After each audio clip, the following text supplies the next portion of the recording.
the seeker I've got finding it. for Got it. Blue Homes? Got it. For Blue.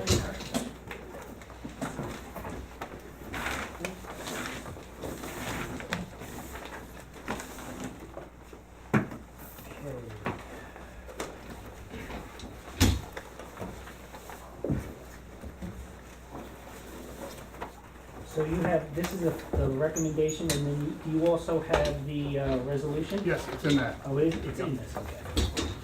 Yeah, it's all together.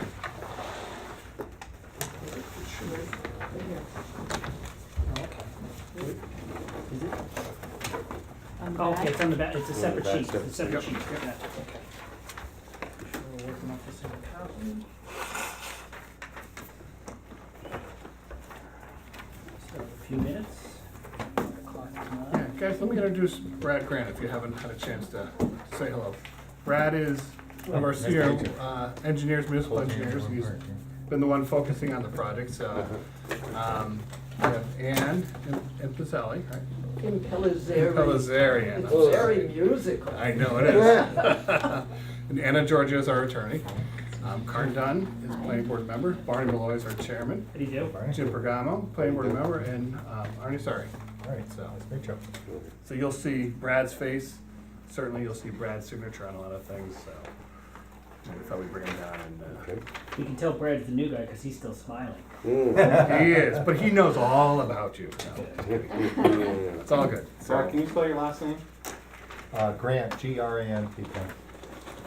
Yeah, and actually Brad has been looking at this stuff, right along with Craig for the last 6 months, 8 months, since we've been looking through all this, project material, so he's very familiar, knows the site, so.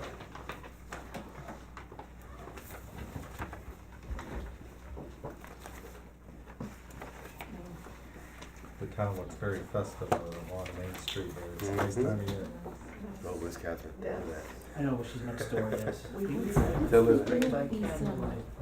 Two little snowflakes that are stuck on. That's some Yeah. kind of fundraising for the arts, the first Friday arts thing that Barbara Galazio is doing at Gallery 66. I'm not quite sure of the history of it, Oh, okay. but it's something that's starting with First Friday in January or something for the new year. Oh, well, you could impale yourself on one of them. Well, I like I said, I mean, I'm nothing to just- do with me. No, I know, but Yeah. I mean, I don't know who you talk to about it, but I'd say talk to a trustee. it's probably at my eye level and yours and Oh, really? everybody else's. I haven't actually seen them yet. It's that, yeah, Oh, it's- I haven't it's seen that it low, either. really? Does anybody need an agenda? Quite low. What do you mean that? No. I thought I'd get a rise out of you. Jeez Louise, even you tall people, Not me. I'm not nowhere near tall.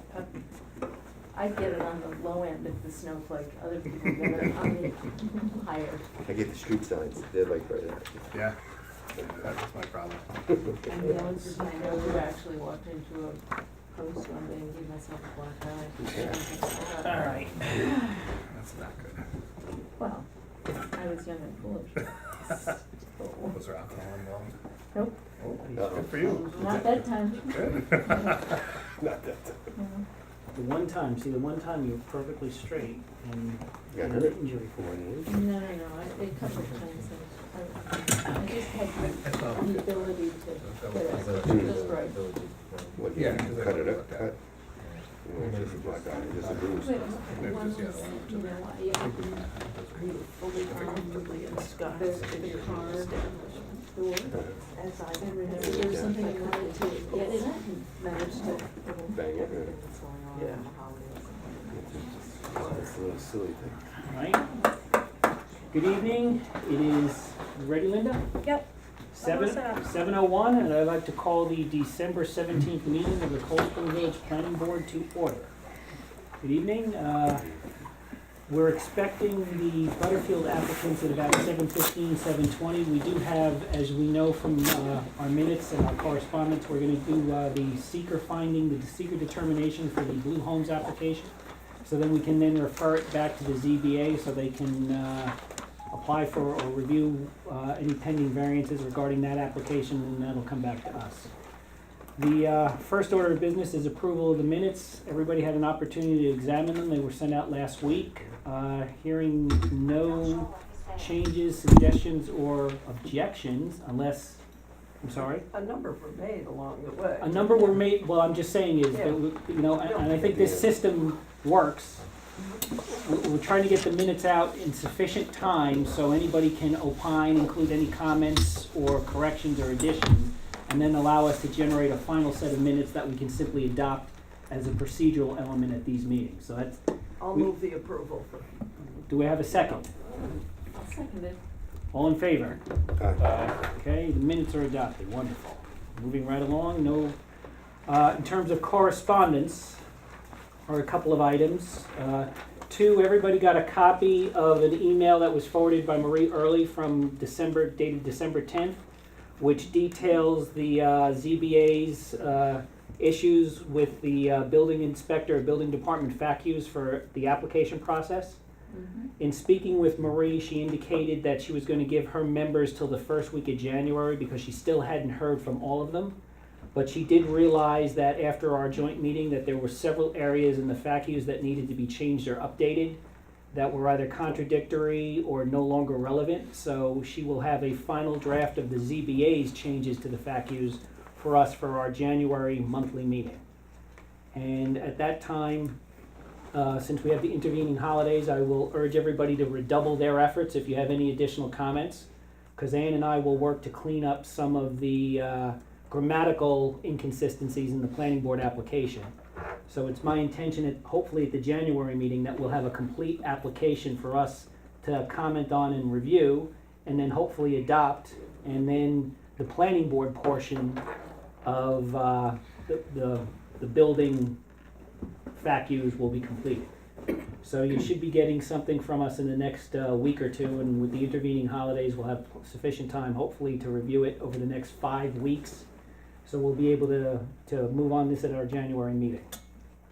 The other thing that we do have that I'll pass around is I got this week from the building inspector. There is a denial of a sign permit application for the dental office at 4 Benedict Road. It was simply left in the box with no further comment, or I don't believe that there's a pending application. We don't have any correspondence from the applicant. So I'll check with the building inspector tomorrow to find out if this is just for the file or if this is an active application that's being routed. Right, I'm being handed paperwork. Okay, and then we have a couple of notices of public hearing for NIMTEC's draft 2050 population estimate and employment forecasts, which I'll pass around. That is just administrative, doesn't require us to do anything. And late breaking, I've been handed 2 vouchers, which you just saw. One is for Barton and LeJudas for $16,900. I believe that's that earlier invoice that we looked at last week, 2 meetings ago, that was then sent out to Butterfield for their approval. And we have a second invoice from Worms or Kylie, which I'm assuming this is their residual invoice because it is only in the amount of $638. Again, to refresh everybody's memories, when the vouchers are presented to us, that means they've already been examined and signed off on by the applicant, so as a charge against the escrow. So I'll pass these around if anybody has any questions or any kind of clarification. But again, the village bookkeeper and the applicant's bookkeeper have already agreed that the charges are valid, and that's why the voucher is attached. So unless there is an issue or unless there's an issue or an inconsistency, the village bookkeeper has asked that we sign off on them this evening since it's our monthly meeting. Okay, Ann.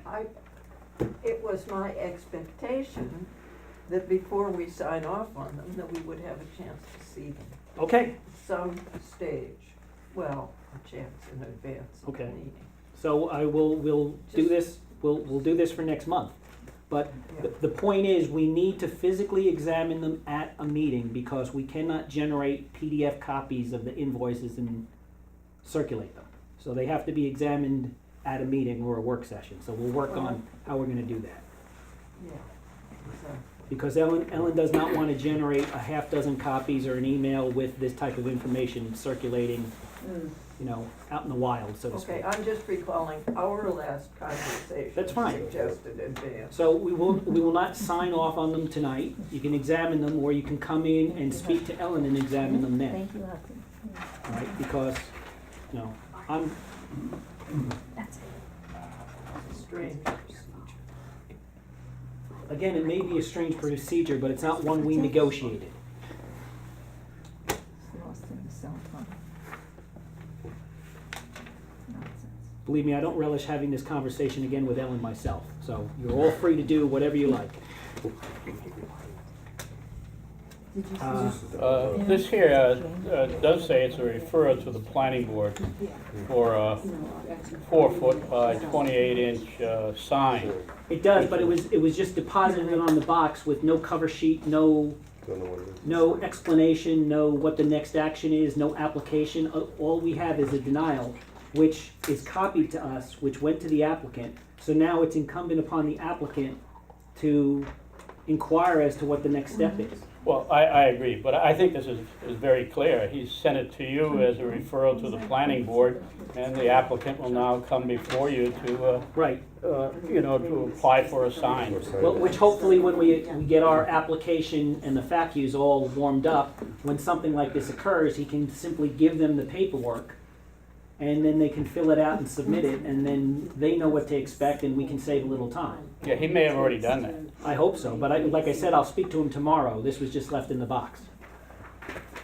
Okay, that being the case, Excuse me, yes. you might wanna have is it your office or Cold Spring that starts this? Which bill are we speaking of? Yeah, Uh, that, I'll talk to Ellen about that. She has Okay, one day. that's it. Yeah. Yeah, alright, there. Good, so I can go back to her and say, see, board oversight does work. Okay. Have these been approved by the If the applicant? if the voucher is attached, how the procedure works is the bill comes in from the consultant, comes into Ellen then forwards them to the applicant. The applicant and their bookkeeper review them, sign off on them, it comes back to Ellen. When Ellen agrees, she attaches the voucher, which is the cover sheet, and then sends it to us. Okay, but she doesn't send us the signed version, I guess, huh? No, she sends us whatever is attached there. It's not voucher. The check, the itemization, and the cover voucher. Alright. Alright, so this we will file. I will talk to Bill to see if we can expect this or what the status of it is, and then go from there. Alright. What? Just hang on. Okay. Alright, which brings us to unfinished business, which is the Blue Homes application for 37 Fair Street, which they are here this evening for a seeker determination. Bill, Glenn, we're gonna start with Chuck Voss, and then we'll go directly to, Yeah, I'll be brief, because Glenn certainly can jump in, but really, essentially the reason why we've asked Blue to come in tonight is for the seeker review purposes. As you know, they need area variances for the project due to the setbacks that are being proposed. In coordination with Marie Early, chairman of the ZBA, she would like the board, this board, as lead agency, to basically act on seeker, and we think that that's appropriate at this point. The zoning board can't move on those variance applications until the seeker is done. They can't approve them per se, and as lead agency, the planning board certainly has the responsibility to kind of take a quick look, certainly at the seeker issues that are associated with the project, which we have in the short form here, and then establish ourselves as lead agency, which we've done the coordinated review back with the ZBA, and we've gotten their consent. And then, pass the necessary seeker resolution, so it's basically kind of a procedural issue at this point. I have a question. I think they're looking at like maybe 6 different variances, which could substantially change the project. It seems like this is backwards, that the SEQRA review should be done after the variances have been granted.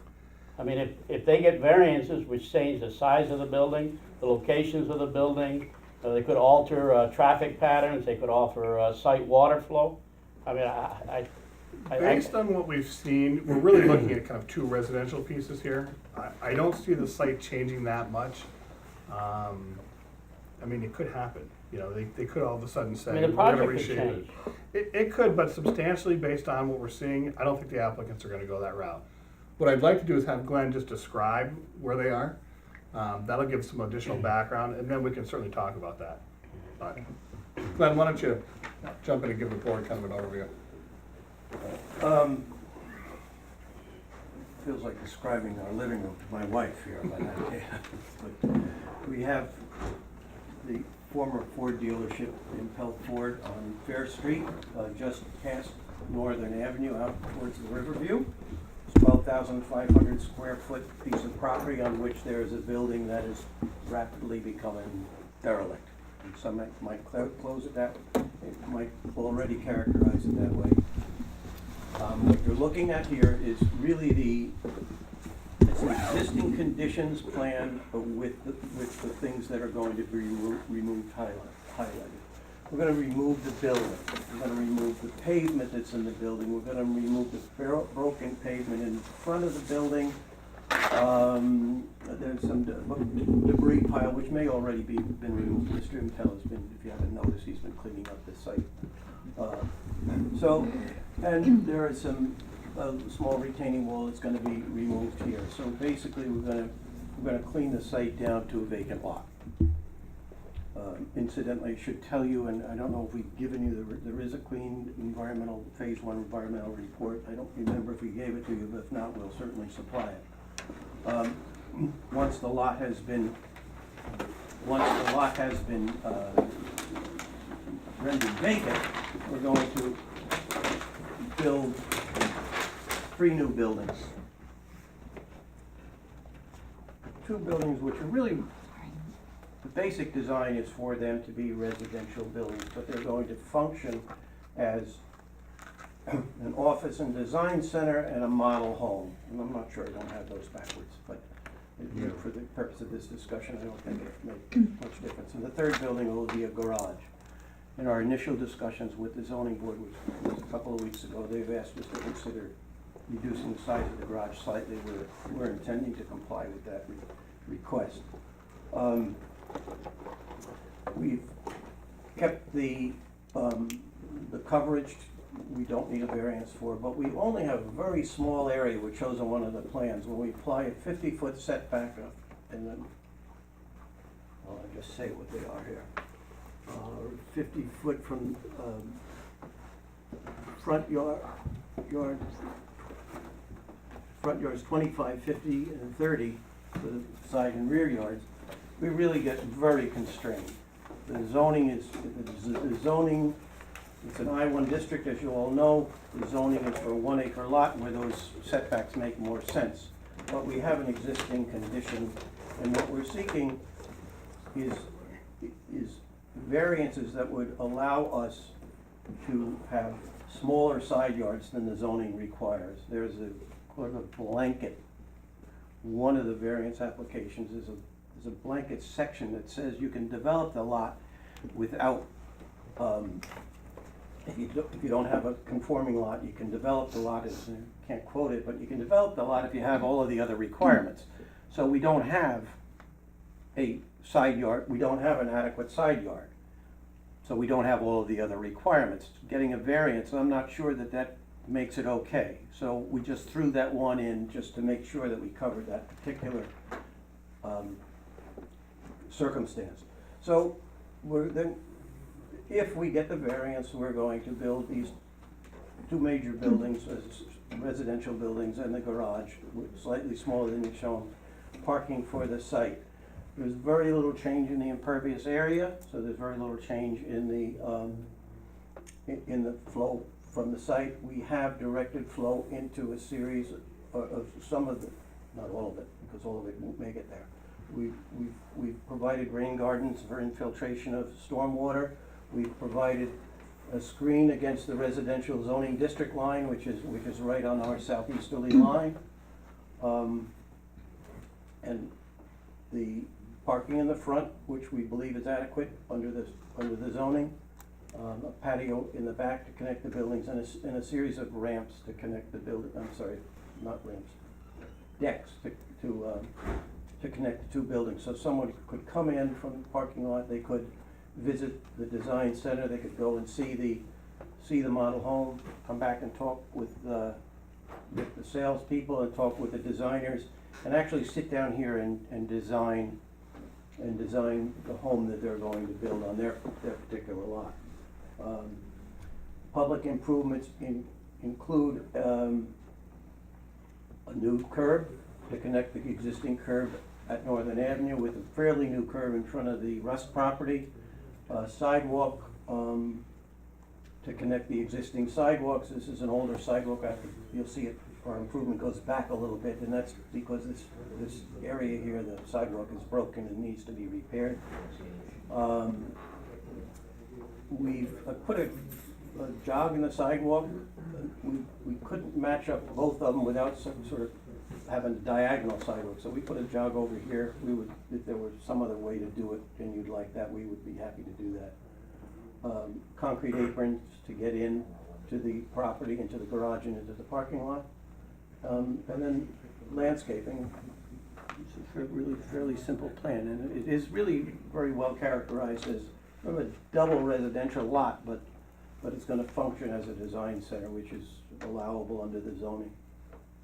And so the variances that we request that that Mr. Sari is concerned about,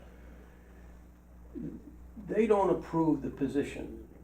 They approve how close we can get to the property. If in your deliberations you decide that, no, we need you to be a couple of feet here, or we need this place to be smaller, or something like that, we might be able, that would be something that would happen here. So it's in, and just it sounds, I agree that sounds backwards about the secret determination. But the fact is that the law says you have to make the determination before you can make the decision. And that applies to the zoning board in this case. And so we're here to move, that has to happen first. That's just the way the law was written. And if somebody comes to a public hearing and raises a significant environmental issue afterwards, there's no reason that you can't ask that question. It would seem more logical to have all the questions raised before, and the public hearing first, and then make your secret decision, but that's not how they did it.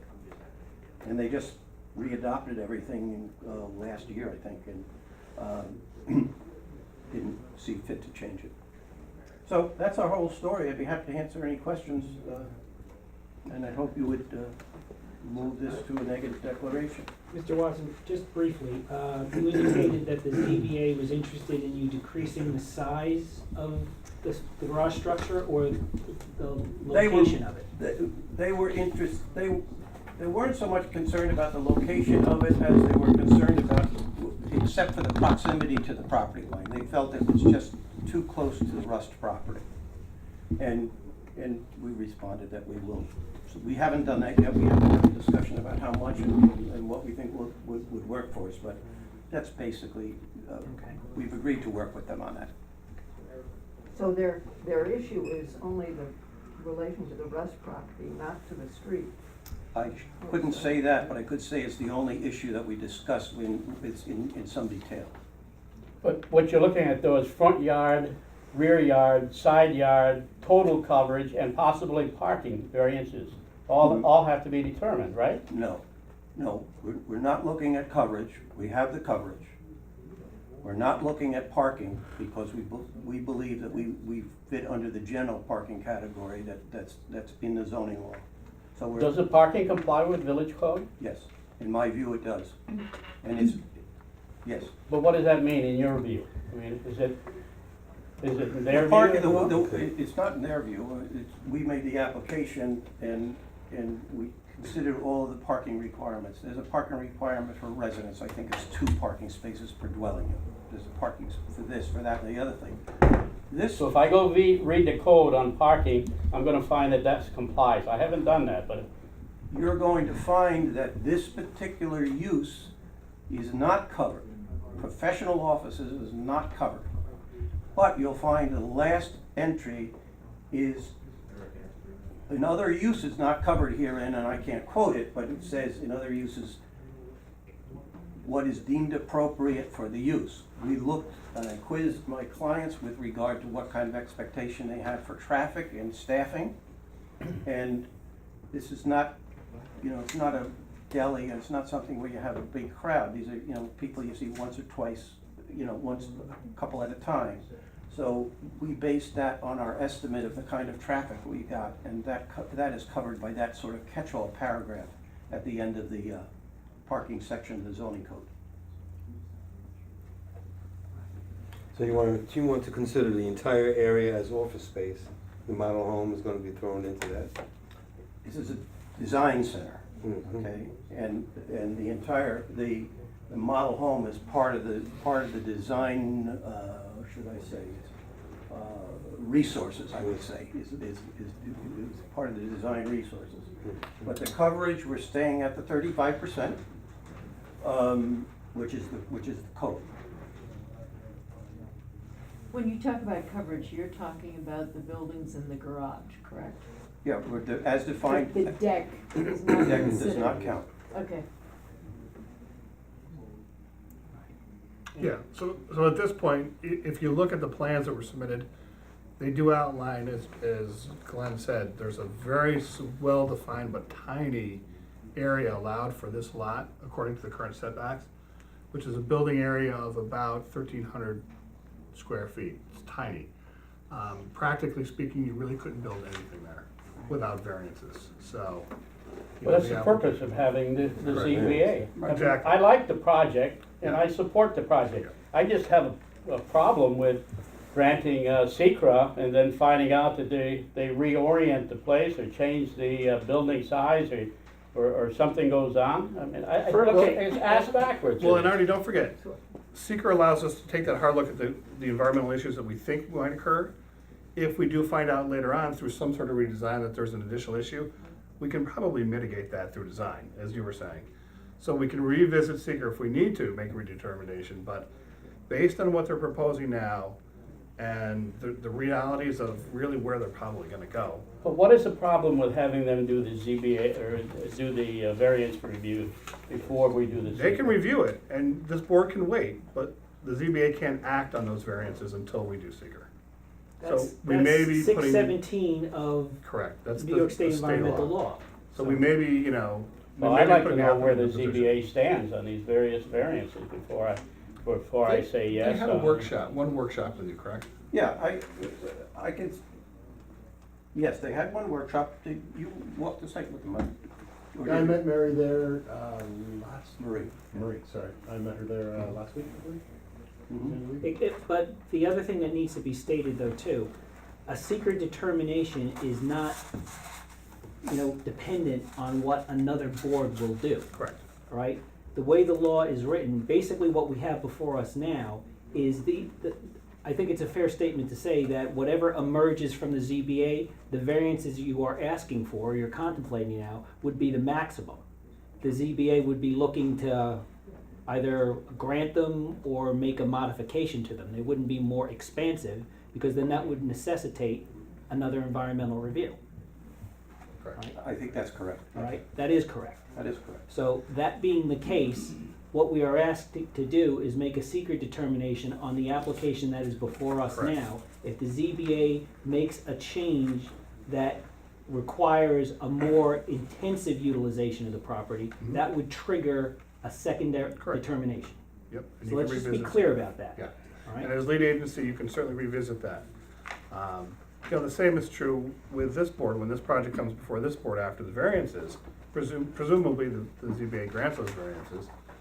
You then have the site plan review process, which we all know, requires, secret to be completed before you act on the final site plan as well. Which is, to put it in layman's terms, the ZBA is going to approve this building envelope. Correct. But what happens in that building envelope is up- our Is up to determination you guys. when it comes back to us. And if for some reason you determine that you need to reshape those buildings or slide the site around, and that changes those conditions, you can revisit seeker because you are the lead agency. I would go even one step further than that, just to give you some more further reassurance. And I touched on it before, But if somebody walks into the public hearing, and you guys are all great with this, you don't want a thing changed, if somebody walks into public hearing and says, do you know that? And they give you a significant environmental impact that I didn't think of and you didn't think of, you actually have an obligation to look at it and consider it, and you can open it again, even if you're all ready to approve it. So it's not the end of the process, it really is just, it's taking that first look, it's taking a hard look, but it doesn't close, as much as I'd like for my clients to be able to say it absolutely closes the door, it doesn't. Correct. Yeah. So really, it's a procedural step, is what it is. It releases the ZBA to then move forward, have their workshops with the applicant, consider the variances, then they can act on that. Without the secret determination, they can't act. Okay.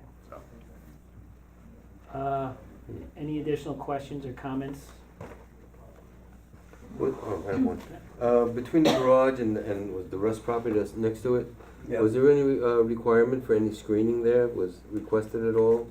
It was not, there's no requirement because the Rust property is also zoned industrial. Mhm. The requirement comes up when you cross a zoning Res- district. Right, to residential there. And keep in mind, sorry Glenn, not to interrupt, but that's your purview. Mm-hmm. When that Right. comes to you guys, you can request screening if you want, and if you feel that that's appropriate. But the ZBA can certainly make a recommendation, but that doesn't fall under their jurisdictional review for the Right. variances. No, I was just wondering if it had Well, been they requested by the theoretically could residential. They can make the They condition. could theoretically condition it on something like that, but, if that's something that comes up with the planning board, that's gonna be, I can tell you that's gonna be agreed to, because the idea is to be a good neighbor and to make this site better, and to make this site work for them, because it can't be an ugly place if they're gonna sell the thing. Right. Right. Just a And you practical. still have to resize the garage anyway. Right. Any other questions or comments at this point regarding the secret determination for the referral to the ZBA so they can undertake their review of the variances? In preparing this, Chuck, I'm assuming that you look hard at what possible things there might be. So Yeah. you covered every We looked at, possibility that well, you can see coming up? I wouldn't say we covered every possibility because you just don't know what every Right. possibility could be. But the reasonable range of possibilities we did look at, which are typical for a project like this. We looked at the site issues, we looked at drainage, we looked at, stormwater management. There's certainly gonna be some aesthetic issues. But based on the current information that we know about the project now and the information that the applicants have given us, we're not seeing any alarm bells go off. The site, is it's been a pre-developed site. There's been development there on the site already. So we know we've had that. There's been some environmental issues, which we're aware of, that have been, mitigated based on the information and documentation that the applicants provided to the village. So we're fairly comfortable there. Somebody puts a shovel in the ground, they may find something else down the road. We don't know that now. Right. But based on the information we've received to date, based on the plans we've received, and it's typical like we do with all of our projects. You look at those reasonable alternatives and you make an assessment based on that. Based on what we're seeing here, we don't see any alarm issues. Stormwater is gonna be managed on site, they have to. Aesthetic issues are certainly gonna be covered by this board. Landscaping will be covered by this board. The architecture will certainly be looked at by this board as well.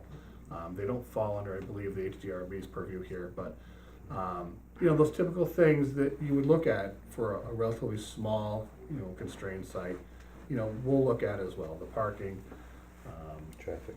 Yeah, all those issues. Based on the proposed use, as Glenn said, it's not a high volume, type of use. They have pretty much by appointment only. And I would imagine, and we don't know the business model, we talked about it a little bit with Dave and his folks last time, but, it's a low intensity use. It's meant to be a model home that they can show to applicants who come by appointment. So it's not like it's a cafe, where you have traffic issues or you have a lot of walk-in traffic. That's not what this is. Hey,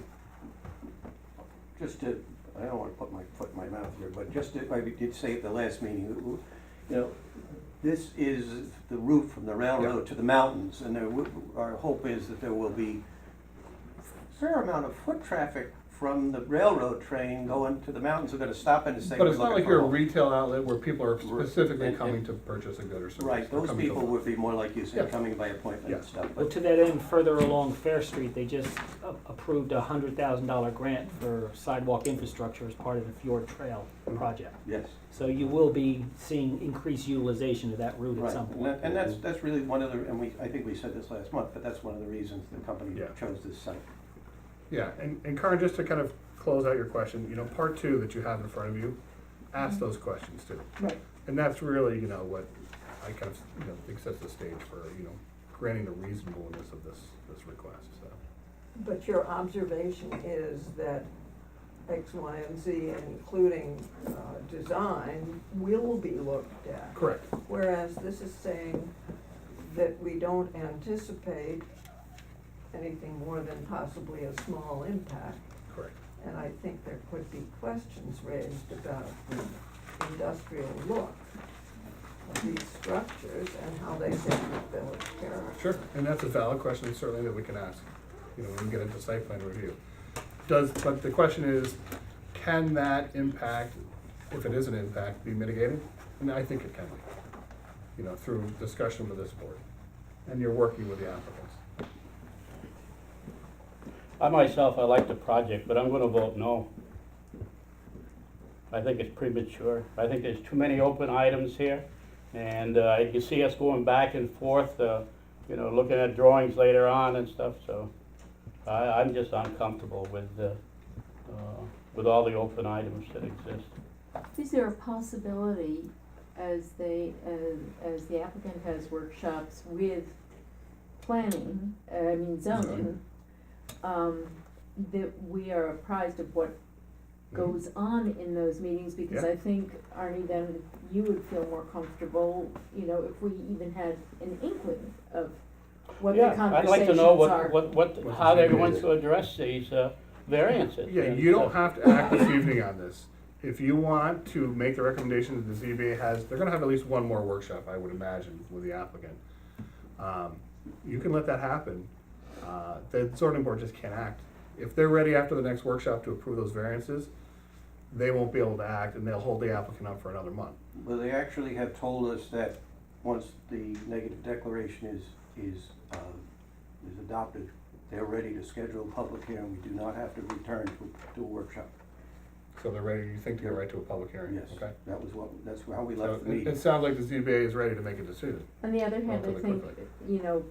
for our peace of mind as a board, I would like to see a letter from the ZBA to that effect. To say, To say that they are ready to go to public what hearing. did we get from Marie? I think you got an email from Marie, at least, what, Yeah. And what their thoughts on it? This was dated December 6th. I think everybody got this. The zoning board of appeals has reviewed the planning board minutes of no, this is just our advocating for SEQRA. Please be advised that the zoning board hereby waives notice, okay. Now, Marie, she didn't reiterate that to me when in my discussions with her, that they were ready to move, but, See, I think that would be something that would be important to us. I'm not sure how anybody else feels, but as much as I hate to hold up a project, I think for our own peace of mind and kind of proper procedure, I'd like to see something from ZBA. If they say that they're happy with it, they're happy going to public hearing, then I feel more comfortable. It sounds to me like you wanna know what they're going to vote, how they're going to vote. Not really. It sounds to me like you're wanting to know what their decision is going to be before you decide you're gonna move it along. No, You're in a position, we wanna know what their questions are and what your answers are, and if they are, if they're comfortable going to a But- public hearing, we don't know what they're gonna vote but after. hang on, I respect all that and everything, but again, that's not the purpose of a negative declaration in a SEQRA finding. What we're doing is, if you read the part 2 and the part 3, basically, the way the code in the village is and the way New York State law is, we need to make a negative declaration as lead agency so the ZBA then can do their job. When they complete their review, we'll get a letter from them, or we'll get copies of their minutes, or we're free as residents to attend their meeting. Mhm. All right? They will then determine to what extent, if any, they're gonna grant these variances. That's gonna cause the applicant then to either come back with substantially the same proposal or a modified proposal based on what variances are granted, and then our role begins in terms of site plan review. We might take issue with what is presented. The ZBA might issue a variance that is less expansive than what the applicant is looking for, right? But we won't know that until we begin the site plan review process, which does not happen until we know what the building envelope is. And the ZBA is not legally in a position to determine that until we as lead agency make a determination. Right. I mean, Yeah. that's it in a nutshell. Yeah, and the zoning board can still vote no, when they get to that point. But they technically can't vote, and they can't schedule a public hearing until seeker's been determined. I agree, it's a flawed kind of process, logically thinking.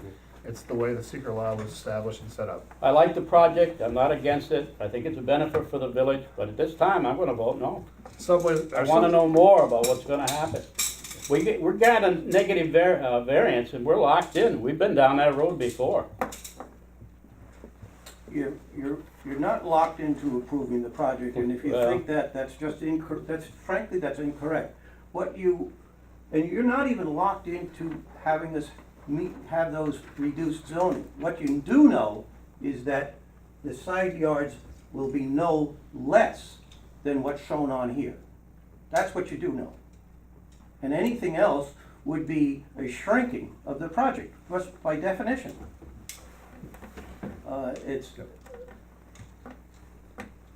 And also the secret could be reopened if we Of course. needed to. That's- Yeah. If be- there's a with their major ruling or change. anything. Remember, They we're were- talking about significant adverse environmental impacts here. Mhm. Do we see any significant adverse environmental impacts based on what we're looking at? I say no. Based on my expertise, I would say no. For I- Procedural, sorry, Yeah, John. no, I'm just gonna say, so I would think from a seeker standpoint, I think the board is certainly safe to move forward if they so choose with a seeker determination. It doesn't preclude going back, certainly if a condition pops up that we're not aware of, that changes that. The zoning board may ask a question at their next meeting or at the public hearing, and somebody comes in and says, well, I know this about the site that you don't know. If that's the case, this board certainly as lead agency has the right to go back and reassess that from a seeker standpoint and maybe make a different determination. But from a procedural standpoint, it's, I hate to say it's the cart before the horse, but that's what we're locked into. Good luck with the cart first. Yeah. Strictly technical, on item 4, and this won't change anything, of the part 2. Will the proposed action have an impact on the environmental characteristics, cause the establishment of a critical environmental area? Do we know what those factors are? There's no that affect this CEA one? there. There's no critical environmental area there. That's what I would have thought, but. Those are designated zones. Yeah, There's not one. that helps to understand. Yeah. And in the resolution, the third whereas, talks about, as must be, that it's been sent to involved and interested agencies, and I'd just be interested in knowing to whom it was sent. The only other one was the zoning board, because they're the only other board with approval authority. And they've acquiesced their lead agency. That was the email that we read. But, Yep. You know. got it. So. But yeah, procedurally, I think that's, I agree with you, it's a little uncomfortable, but we can certainly revisit it. So I don't think, Well, You're I'm not locked gonna in. revisit it, if I have an opportunity to see it straightened out up front. I think that's the way it should be. But so be it. Go ahead and vote. So you need us to move the neg deck. We need to move the neg deck to refer this to the ZBA so they can begin their review from a procedural point of view. And then it comes back to And then us it- for a site plan. correct. Right, because we don't know what the building envelope is yet. Giving the expectation that we will indeed see it and review it in much more detail in the future, I move the neg deck. We'll see the changes that they might come up with. I think procedurally, again, you need to first declare yourself lead agency before you We're- adopt the resolution. We're not there, Yeah. Okay. But yeah, so is the board comfortable proceeding? In general? General, Once it's number one. I'm voting no. Okay, well, first, we have two votes here. One, to adopt lead agency, and two, then to adopt the resolution with the negative declaration determination. So there's two votes here, so there's two opportunities to express your comfort or discomfort with the course of action. That being the case, Chuck, first, we're doing the determination of lead agency. Okay? So do you have, So we have our secret recommendation before you, which has parts 1, 2, and 3.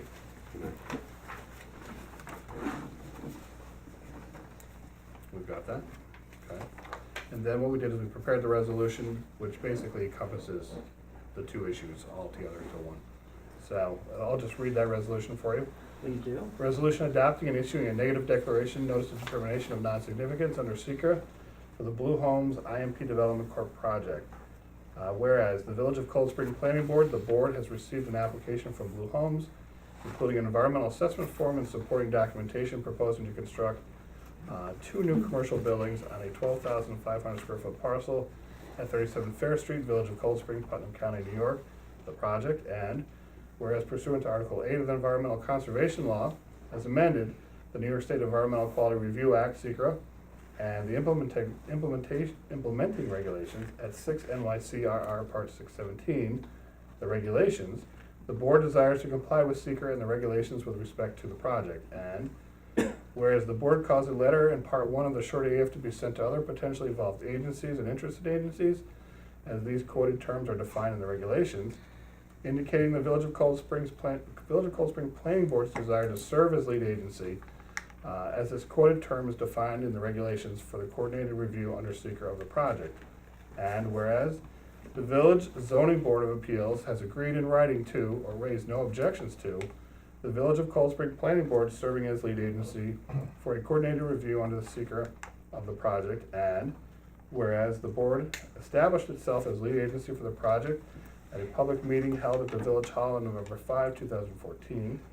And whereas the lead agency thereafter continued to coordinate with its advisors and consultants to review the project and its attendant environmental effect, and further reviewed various studies, reports, maps, documentation, and data made of record. And whereas the lead agency has now heretofore completed parts 2 and 3 of the long EAF, it should be short.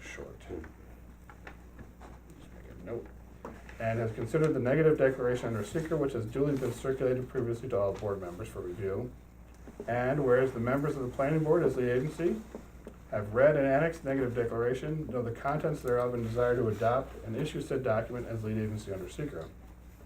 Now therefore be it resolved that pursuant to 6 NYCRR Part 617.7, 617.20, and 617.21 of the regulations of Article 8 of the Environmental Conservation Law of New York State, SEQRA, the Village of Cold Spring Planning Board as lead agency hereby adopts the annexed negative declaration, notice of determination of non-significance under the SEQRA upon the vote thereupon and the signature of the chairman herewith. Be it further resolved that the Village of Cold Spring Planning Board as lead agency hereby issues the annexed negative declaration, notice of determination of non-significance under SEQRA upon the vote thereupon and the signature of the chairman herewith. Be it further resolved that this resolution shall take effect immediately. I think that should be broken into 2 parts. The lead agency part should be separate from the the SEQRA section. Well, we're gonna take 2 votes. If you want, you can split the vote. Yeah, that way. we're gonna take 2 votes. Yep. what does it mean that the board established itself lead agency on November 5? That's where You seem to be doing it again. you are, but you initially circulated your intent at that point. That was the That's point. what I point. intend, Mhm. I had thought that Yep. might say, Okay. the So, board. but if you want to split it into 2, that's Right. fine. We're gonna take 2 votes. Yeah. Should that not say, board established its intent? Yep. I'll make that note.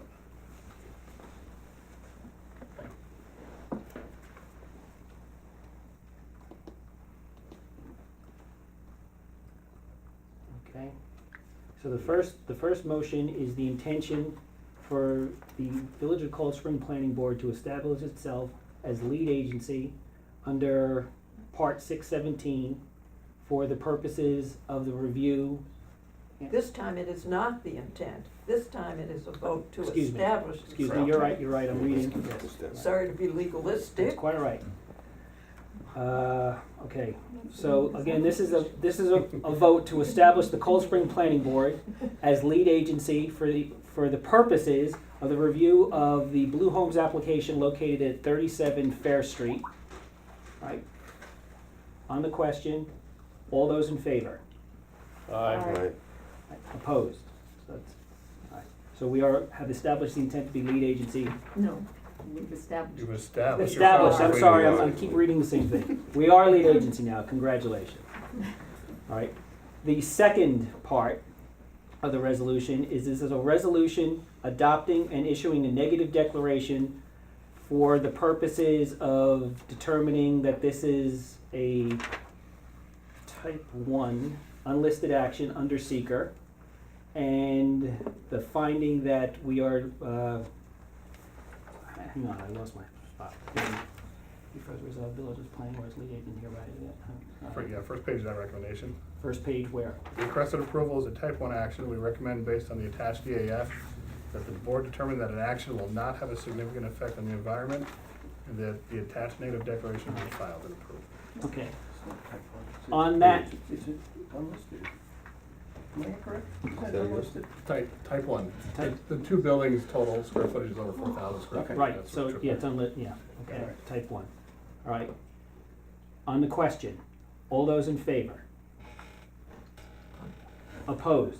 Arnie? Okay. Is that 4? That would be 4 to 1. 4. Yeah. All right. Now, Chuck, again, do the rewrite with intent. Mhm. All right, then we're gonna circulate both to the Board of Trustees And the zoning board. and the zoning board, along with a copy of the minutes, Linda. Yep. All right, so that should suffice.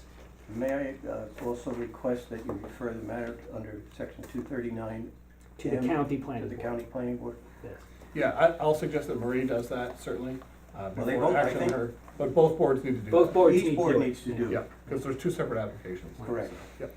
But until it's 30 days, until it comes back from the ZBA, until we know what the ZBA is gonna do, we're not gonna do the referral. The planning board will, 239. Yeah. Okay, but the Okay. ZBA can. okay. Once you get your variances, then we'll know what we need to send to the county for the 239 review. Okay, Okay? thank you very much. Thank you. All right. All right.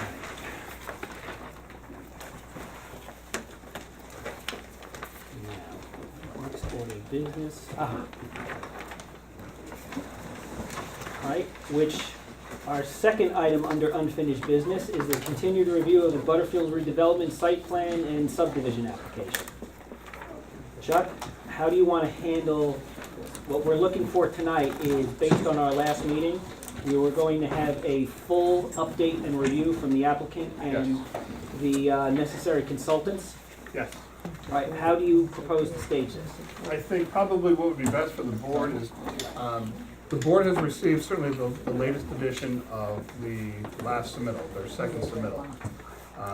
Included with that is updated plans, is a narrative letter that the applicant supplied to us and the board responding to our comments, our first comment letter. So we have that in place. What we've also done is we've now, which you received yesterday, and again, my explanation hopefully in the email made sense, but that then responded to the latest round of revisions that the applicants have made. What I thought would be best is to have the applicants and their consultants give the board a completed full kind of update as to where they are in their process now.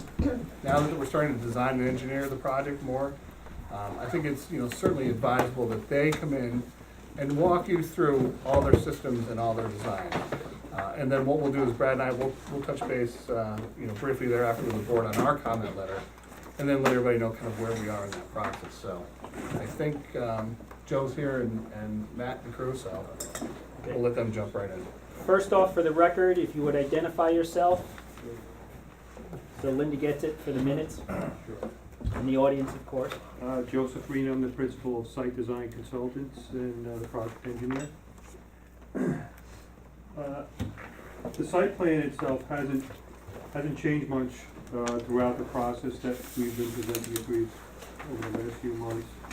The building positions are the same, the size of the buildings are essentially the same. The parking spaces, as we've discussed, we have 238 parking spaces, which meets the code requirement before any reductions that the board may want to take as far as percentage of reduction that they're entitled to take for shared parking.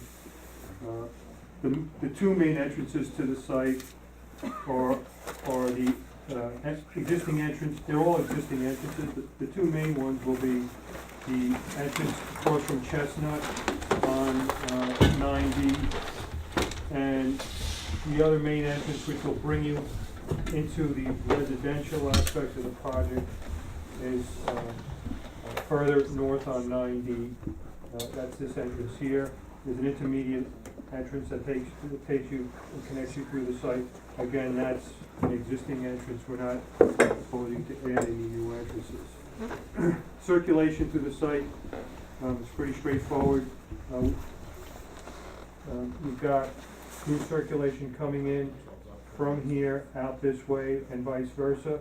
We're going to make this portion one way from basically this intersection near Building 1 in between the two senior residential buildings. That's going to be, this portion will be a one-way, so we won't have any back traffic going out that way. It'll come out, loop around this way, or loop through and work its way around there.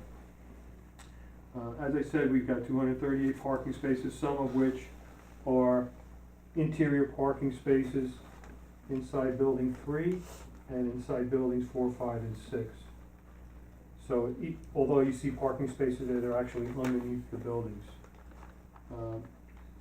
Building 3, parking access is right ground level, right off this, what we're calling alignment A here.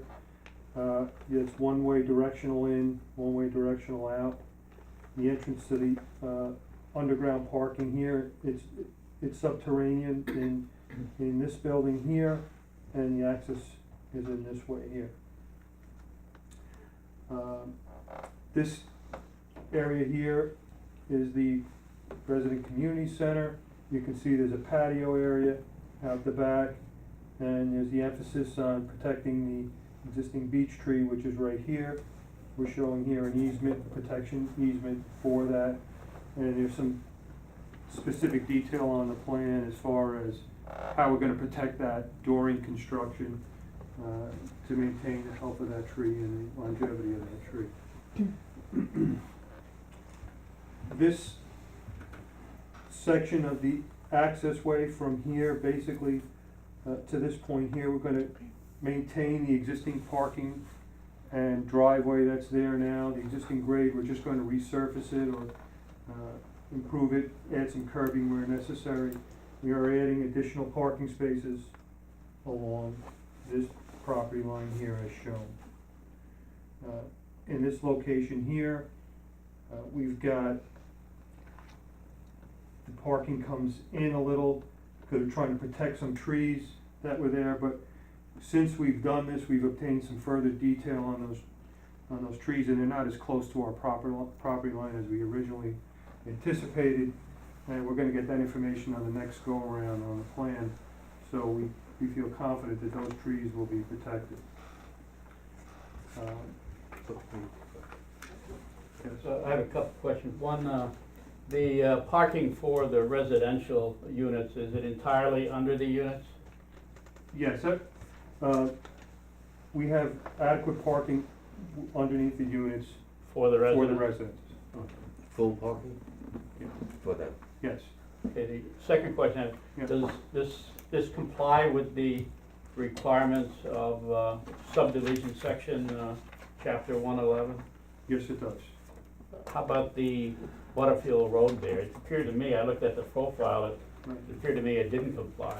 Right, and that section deals with residential driveways to I think it breaks it individual up residence. into major roads and minor roads. Right. I would assume that Butterfield Road is a major collection road. Actually, Artie, when we looked at the code, and I'll just jump into it quickly, Section 111 pertains to public streets and right-of-ways. It doesn't have, it doesn't pertain to interior or private roads. Right. These are all interior and these are all private roads. So they don't have to conform to that section per se. I didn't read it that way. If Because, you- well, let me just finish, because they're not being turned over to the village at all. They're all gonna be maintained and owned by the applicant. However, we've asked the applicant to come as close as they can to those standards for obvious reasons. Well, there's two things I noticed. One, it says where, and this is obviously, I think, a safety issue, where a major feeder road coming out of the site intersects Route 9D. It says that the slope cannot be more than 3% for 50 feet, and that doesn't, your profile doesn't comply with that. I would think that's a safety issue right there. Right, again, that applies to a public road, and further, there's another section on residential driveways, but that does not apply to this site plan as far as the code. Well, I'll go back and reread it, but I didn't read it that way. Yep. Yeah, and I think- We're quite certain about that. And DOT is going to also be looking at that Right. intersection, probably making recommendations to how far back they should, change their grades and slopes, so. Yeah. We'll wait to see what they have to Yeah, say. So they you're will be- saying that the will- provisions of chapter 111 do not apply to this project? I think it would be helpful This is private. just for us to have the section and then to look at the code. I'm sorry? To have the section you're referring to, and then we can look at the code, because. Section 15 of chapter 111. Section, so it's 111:15? It deals with grades for Okay. what it calls major roads and minor roads. It's divided, called major roads, collector roads. And I would certainly think Butterfield Well, Road is a collector There are road. definitions in the front, so we could look at the definitions also, just to be clear. Yeah. I'm strictly interested from a safety point of view. You got a road coming in, a lot of people are using, it's intersecting, a heavily traveled road, and if it's too steep, you're gonna end up with problems. Okay, just to look at the section. 111:15 is street design. It refers to streets, okay? And streets are defined in 111. Let's take a look at how they're defined. Okay, street includes streets, roads, avenues, lanes, or other traffic ways between right-of-way lines. That's how it's defined. So, that's the definition. Also We'll look at concerning. I'll go back and reread it, but it doesn't make sense to me that. Reread it and then then- we can look at it again to see. But if it's 111:15 street design, it looks like it's referring to streets. The streets and are public roads. Public streets and roads. So, but we can take a look at it again, Arnie. But you also mentioned the grading that is there is what you were going to maintain. That's correct. That wasn't going to be changed at all, so That's- what's there is what you can see how it is. Yeah, but they are changing it. They're putting in storm sewers, they're putting in new asphalt, they're putting in curbs and stuff, so they're reworking that whole section. But the grade wasn't changing. Well, why can't the grade change if it's a safety issue? There was an issue, if you recall, early on, because we have revisited this, and it's not shown on this iteration, as far as the sidewalks and handicap access and handicap Further parking. up, yeah, Yeah. further into the site. But I mean, as far as you were saying, like cutting and grading for the utility lines and whatever. So to Arnie's question, if there's a possibility of doing that cut and fill grading earlier into the slope, earlier along the roadway, to reduce the grade or to mitigate that factor. Plus, you haven't heard back from, I'm assuming, DOT yet, correct? Yeah. So you have no idea what they're gonna be looking for in terms of a travel Mhm. lane. Yeah, Arnie, just to answer your question, there will definitely be improvements down in that lower corner there. But presumably, Joe, the grade won't be changing in that road? You might be resurfacing it and redoing the curves, but the grade itself. I mean, we'll certainly take another look at it, but as far as at this point, we weren't planning on it, but No major we'll change we'll take a look at if we can improve the approach grade a little bit there. And of course, anything we do is gonna require blessing of the DOT, so we'll have to look at it. But, we're dealing with a fixed condition here because of this. I don't agree. I mean, This roadway. you're putting in storm systems, right? You're putting in Right. underground piping systems. You're putting in curbs and sidewalks and repaving it and parking and stuff, so you're certainly reworking the area significantly. But understand something, we have a controlling feature on this site, and that's the Leahy Pavilion. We need to meet the access grades to the Leahy Pavilion, we can't change the area around it. So those grades control what's going on here, and that's really mostly what's driving that this area is going to stay the But the same. Leahy Pavilion doesn't control the intersection of Route 9D.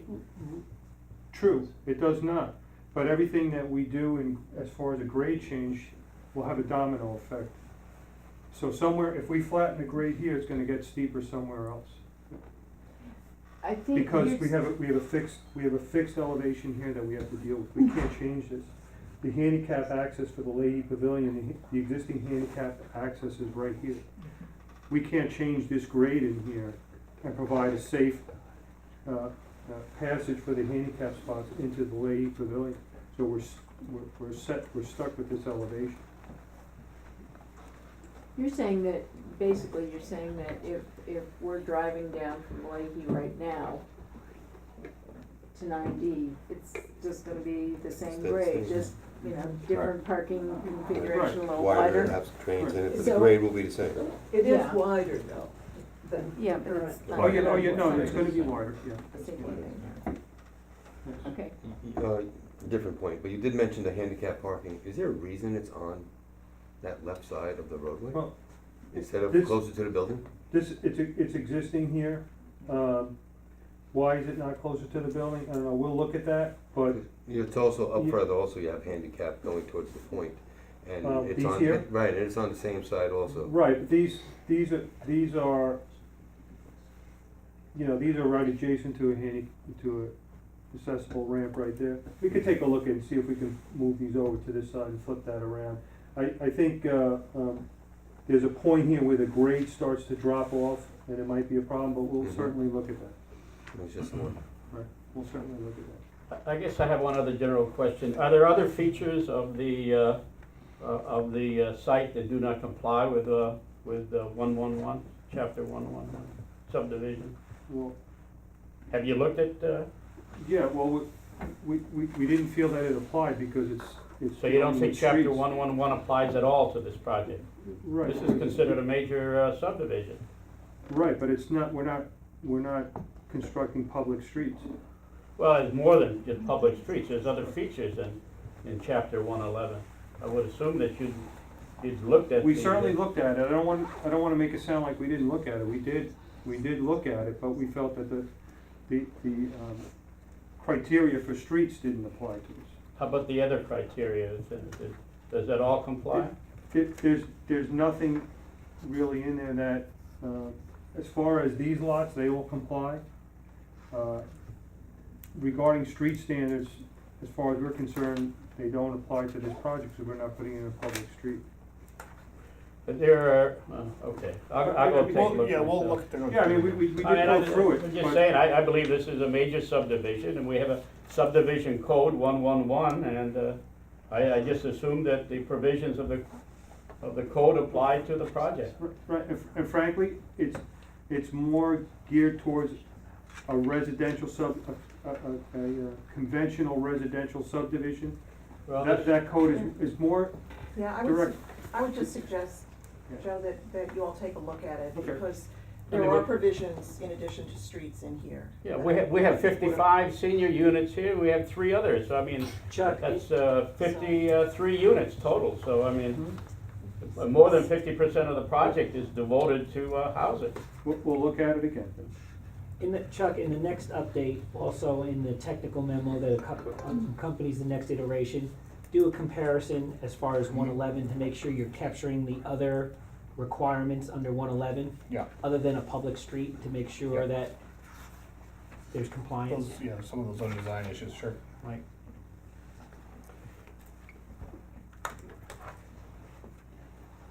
Next, continue. Okay. As far as, this is just our existing conditions and demolition plan, everything that's shaded or has an X in it, we're showing to be removed. That's pretty straightforward. This is our our grading plan. As you can see, we're showing some regrading up in the gateway area, just to kind of take out this wrinkle in there and make it a nice, even, gradual slope coming down to this lower area where we're gonna have this feature of the bioretention and pedestrian access, as well as benches in that area there, which Earl Govern, the landscape architect, will show you a more detailed plan of that and how the planting is gonna look on that also.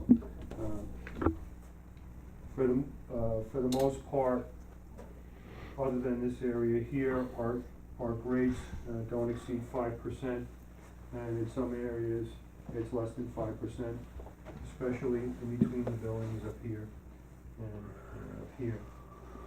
I believe those are graded to 1%. Some of them, yes. Yeah, there were At a some. minimum, yeah, at a minimum, they're 1%. We've got a retaining wall in this corner here, with some grading to make up the difference in this grade change here. The wall ranges in height from 6 to 8 feet, so it's not much of a wall, and again, Earl will show you how we're treating that, as far as visually how we're treating that in the street plan. The utility plan shows where all our systems our underground systems are gonna lay. We've got our water main, which we are connecting to the existing water main over in this location here. The existing water main currently runs up from 9D up this property line here, the westerly property line, and cuts off into this residential project over on the west here. We're gonna be tying in right from here. Our water main's gonna come across the site, connect through the site, and tie back into the existing main in Paulding Avenue. The water department had asked us to bring this connection as close as we could to the corner. This is a 6-inch main here, we're putting in an 8-inch main. And this would help out, by bringing it closer to the corner here, would help out some supply and pressure issues they have in some of the smaller mains up there. So we're gonna be looping the main through the site. We're also gonna be putting some hydrants, adding some hydrants. There's an existing hydrant here, and there's an existing hydrant here.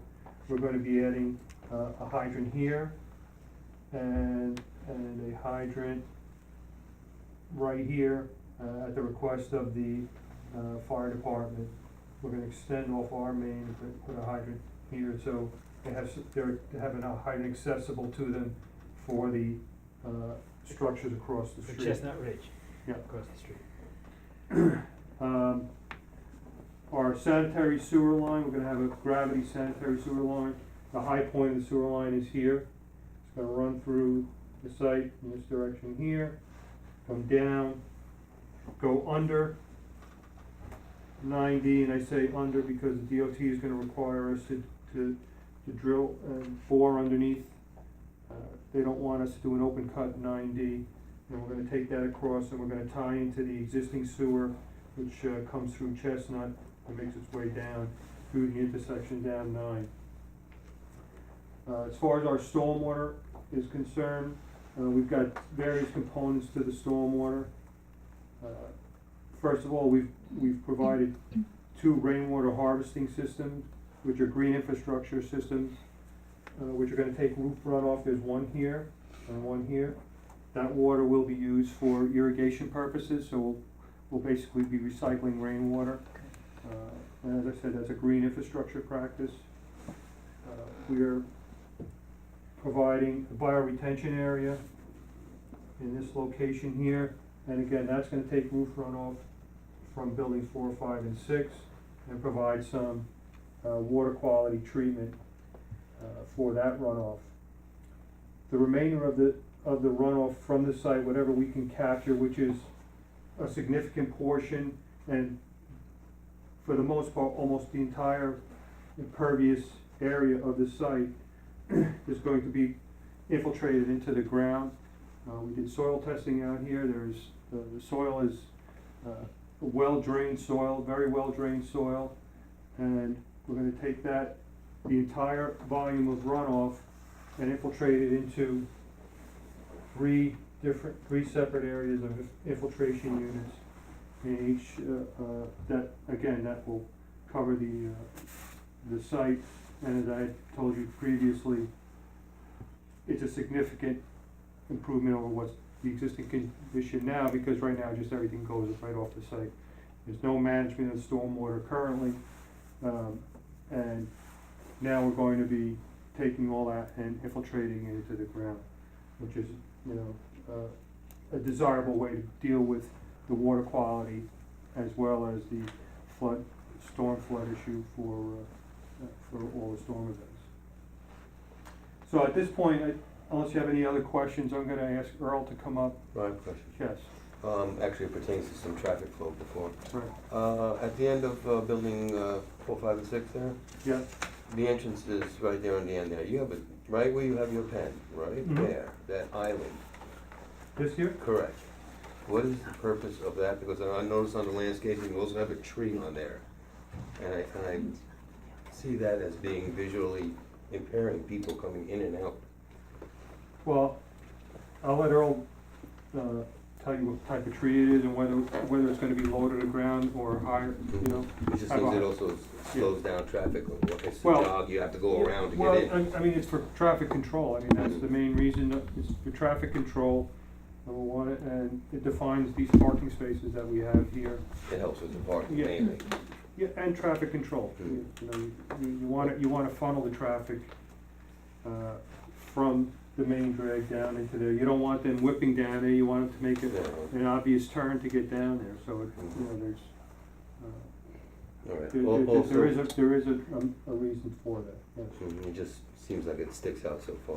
Yeah, Also, the retaining wall that's in that other area near the retention area of the park section, the curved area? The retaining No, wall. right where you were By before. the green. Right up there.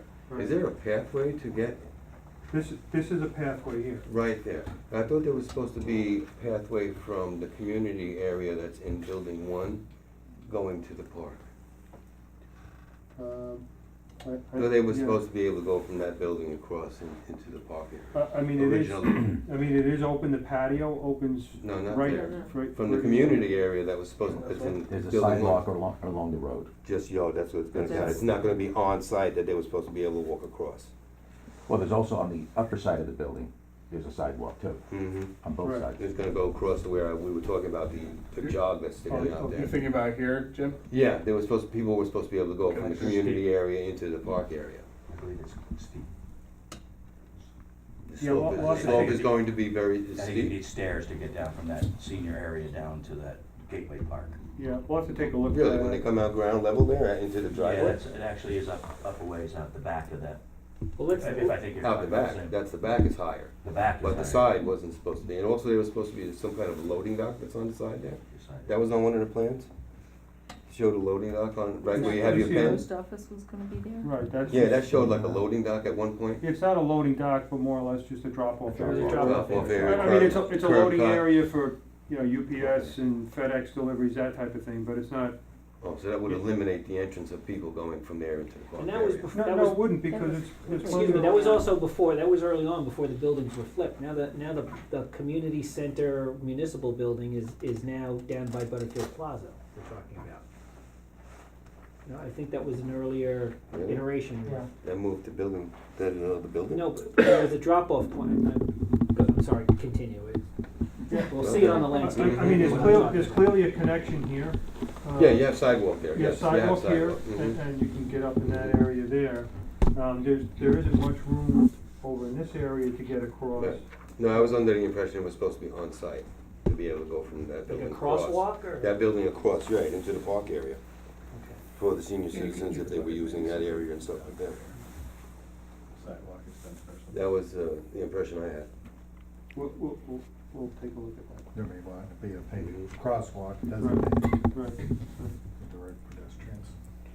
I have one question pertaining to parking for seniors. The seniors I understand it's gonna be in building one. If you go back to the drawing that shows all the parking and stuff, Building one? so the seniors are gonna be parking in, where? Behind the building, or off to the left of the building? Yep. Have we looked at typically how many parking spots seniors will need on an average day? Yeah, I have no idea I don't know if that was myself, studied or brought up previously. But I would think that would be very important that the seniors, especially, you know, we have winter, and I think winter time is probably one of the times that they would, you know, make more use of the building than in the summer. And I would hope that there would be parking for senior use. I mean, there's gonna be other activities going on in building one. Are you looking for maybe dedicated spaces, Arnie, for senior? Well, I don't know if they need to be so much as dedicated as being readily available for senior use. Now, I don't know how often the seniors use the building. I'm assuming they use it every day. And I'm assuming that, I don't know how many seniors there is, but it appears to me there may not be adequate spaces within reasonable distance. The I retail mean, will take it away. in general, I'm sorry? in The the retail general, space will Right, take it away. exactly, Right. yeah. in the general vicinity, we have 35 spaces here. These spaces, for the most part, are really, they're not going to be used for the senior housing, so they're gonna be available. Are they as close as these? No, they're not, but, you know, in the vicinity, you're looking at 35 spaces. As you get up, off beyond that, of course, the number of spaces increase, and there are quite a few spaces available. I just wanna I guess say, what my concern would be is that if there's commercial use going on in the building, offices and stuff like that, you know, those people probably start at 8 o'clock and they're gonna grab the spaces up close. And then the seniors, if their activities start later, they're gonna all be, parking in the back or something. I don't know how that, you know, how that would be, Paul, you're here. the county's space is now contemplated to be in building 2, not 1, as of right now.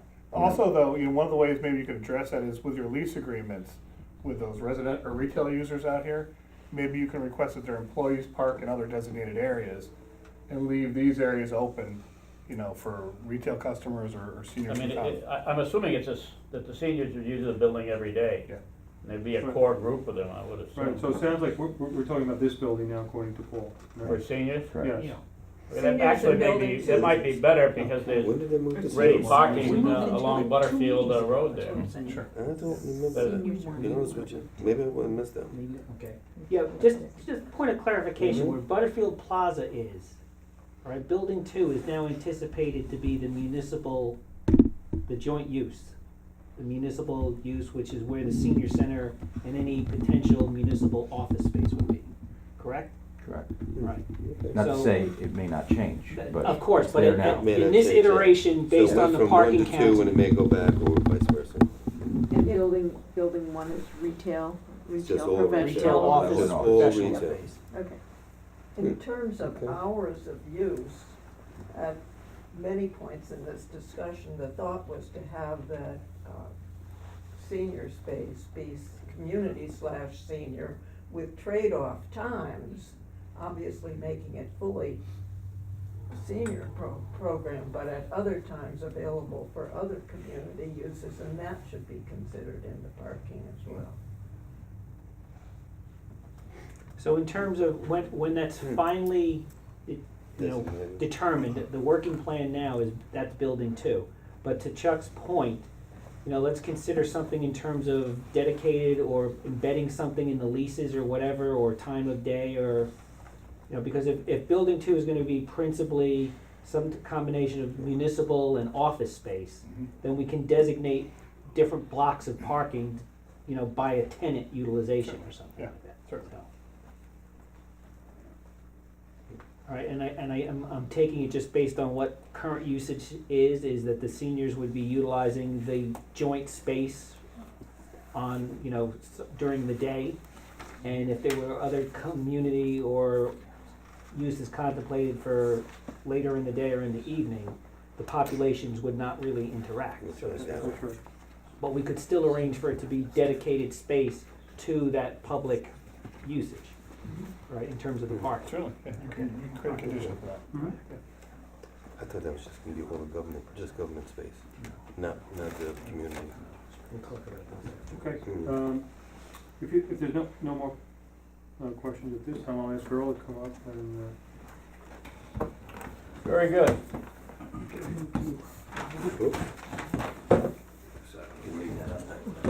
you're okay? Okay. And we know you're Earl, but could you identify yourself for the record in the I will. audience? That's not too stable. My real name is the Duke of, so. The Duke of. We're expecting a four-part Arnold. Everybody remembers that. There's a few of us, sadly, who I do. know. All right, so for the record, my name is Earl Govan. I'm a licensed landscape architect. My office is in Fairfield, Connecticut. I am licensed in New York. So what we have here, and so I'll just go through the plan in terms of general areas and then landscaping. So we have 4 main plazas. Outside Building 2 is Butterfield Square, which is a paved outdoor plaza with 5 or 6 steps that lead down the grade with a lower plaza as well. That is connected to the pedestrian system, handicap accessible pedestrian system that circulates on the lower end and then comes up to the upper end and then into the building. There are walkways around each of the buildings leading to the entrances. There's a retaining wall off of Building 2. Building 1 is the retail building. Buildings 4 and 5 have the residential housing in them. And with that is each of these buildings have their own small plaza that meets the 5% outdoor space, with the larger plaza being off the back of the northern building. That plaza wraps around the large beech tree, and underneath the beech tree is, we've planted heavily with ground covers and grasses in order to keep maintenance away from that ground cutting and compaction. In terms of plant material, we've used along the residential property line is a solid hedge of a green giant arborvitae, leads to a wall with a fence on top. At this point, we're looking either at a board-on-board solid fence or a picket fence on top of the wall. We're evaluating the trees on the property line or near the property line. It appears that most of them are white pines and have been topped at the request of the neighbor in the past. So we're looking at evaluating whether those are to remain, which ones are to remain, and how we to protect them. There is a drainage easement, I believe, that runs between the trees and the property line, so that's another thing that needs to be evaluated.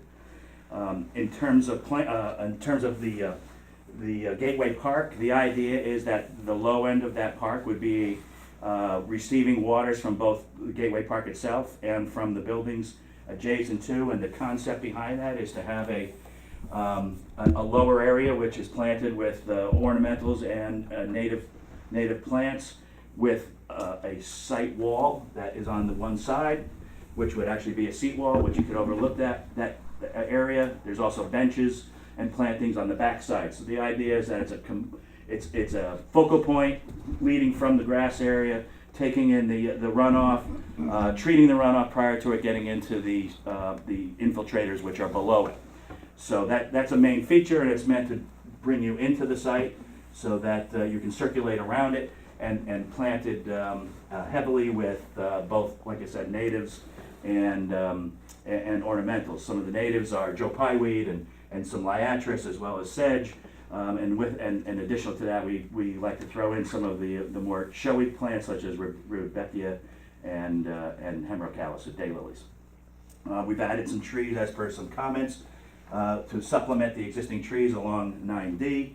We've added some plantings on the side to try to block off some of that building view. We have not planted in the 9D right-of-way, as it's a DOT stipulation, so therefore we really don't have a lot of planting in front of Building 1. However, everything behind Building 2 and 3 has been supplemented from the original plan to, one, shield off some of the larger building walls and the retaining walls along that streetscape. So from a planting standpoint, our flowering trees are redbud and Yoshino cherry. We use a vestigiate hornbeam and October glory maple for our street trees. The vestigiate hornbeam we use in tighter areas. The October glory maple's got a little bigger crown. We use those in areas where you have some more room. We also use some bow hall maple, which is another narrow tree. And we've been going towards more narrow trees just because the larger trees tend to have create a little bit more of a problem with canopy cover and not allowing grass to grow underneath. So we've really going to those upright trees and less dense trees where we can. Again, a pretty extensive planting plan using grasses and native perennials.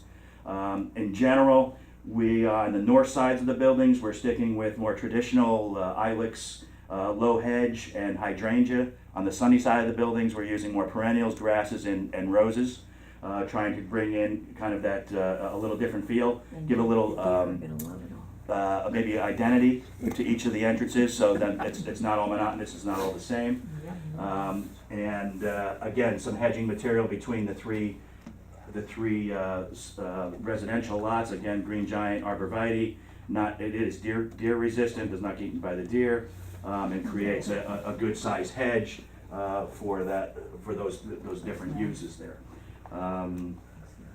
Again, the idea behind the Gateway Park is to really create an element. One thing I didn't mention was as the grass comes down to the bioretention basin, we're going to transit to a wildflower meadow that leads down to the seating area and then into the bioretention. And the idea is that this slope from the senior center, and I misunderstood. I thought that was where the connection was thought, but there's probably an 8 or 10 foot grade change between that. And the idea is that we would take and kind of create a rivulet down there, down into that area, so that we could minimize erosion. But again, the idea is to use liatris and Joe Pye weed, and to really kind of create an element out of that bioretention, not just a functional, but aesthetic as well.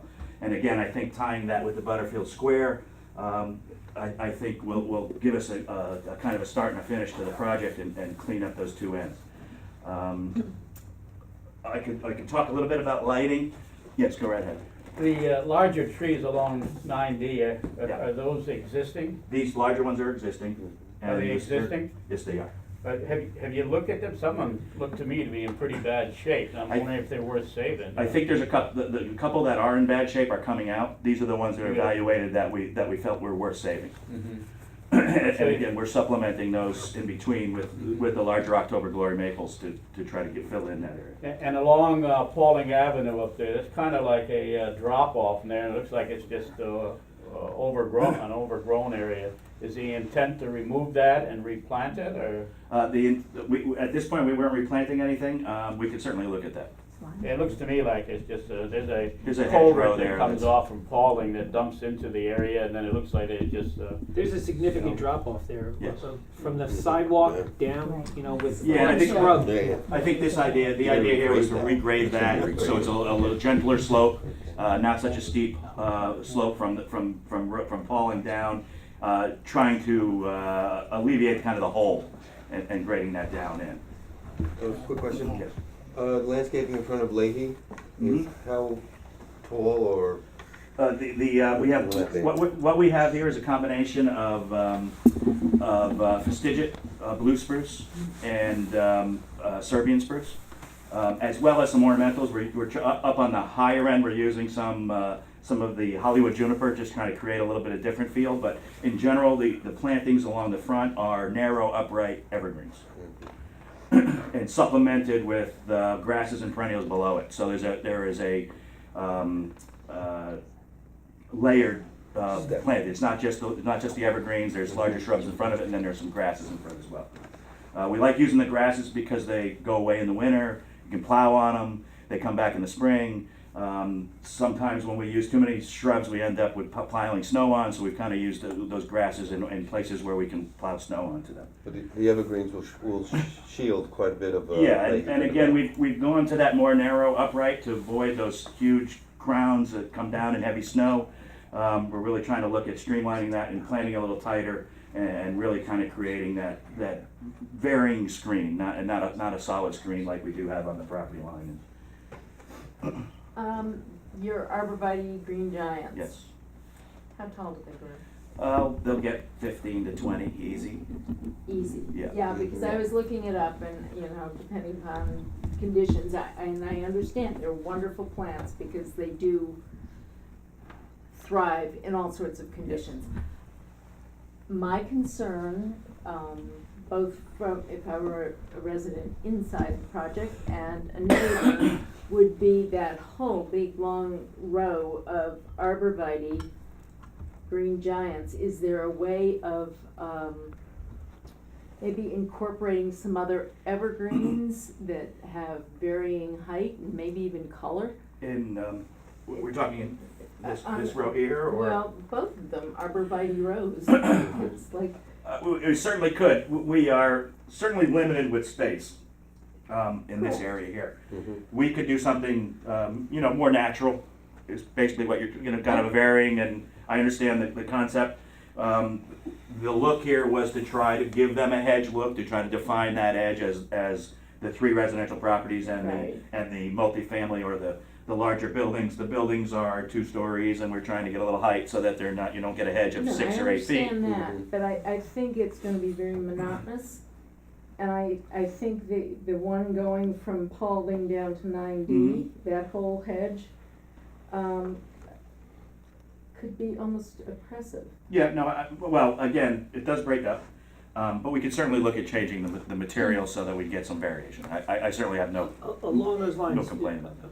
Oh, sorry, go ahead. Oh, go ahead and I'll keep going later. 2 points, where Carm points to the hedge along Paulding coming down, that's also the access route, there's a sidewalk there. Yeah. Yes. So we wanna make sure that It's gotta be we're tight enough. not creating something that's gonna get overgrown and look hostile and not encourage, I understand you wanna protect the privacy of the single family homes, but we wanna have something that, in 5 years, you don't realize that there's not a sidewalk there. I think that screening was as a result of a comment from this board at one time, but I could certainly see changing that to Well, our comment is we want the screening, but we just want something that's not gonna look. My suggestion would be to change that to something like a Steed's Holly, which is something that can be clipped, that can be kept in a box. Which is, to my second point, and then I'll let the board continue, is we're gonna wanna see elevations with representations of these, Elevations of, in terms of what it looks like against the building, not from the top down. We're gonna wanna see a census chart of the relative heights, the size, the maturity, age of what you're gonna use, and representations of how they're going to look against the structures. well, in general, other than these, everything else is a relatively low planting. You've got Ilex crenata, which is gonna be a 3-foot hedge. You've got some hydrangea, which gets to be 6 and 8 feet, and we can certainly detail that. On the sunny side, again, we've used mostly perennials, some shrubs, mostly perennials and grasses, which will all stay low. The idea here is to keep as low maintenance, just because nobody wants maintenance these days. But we don't wanna have any misunderstanding in terms of what the representation Sure. of what it's gonna look like when you're done. We can work with the architect to include those into his I elevation. love hearing things like that. And the thought, I think, here is for a little more informality, not Sure. the same whether it's ilex or Absolutely. arborvitae or whatever, a mix. That's that right. would seem more. And that can certainly happen along those screening corridors. Is there going to be anything that emphasizes the gateway idea, whether it's in landscape or in signage? I think maybe Joe or the owner can speak more directly to that than I could.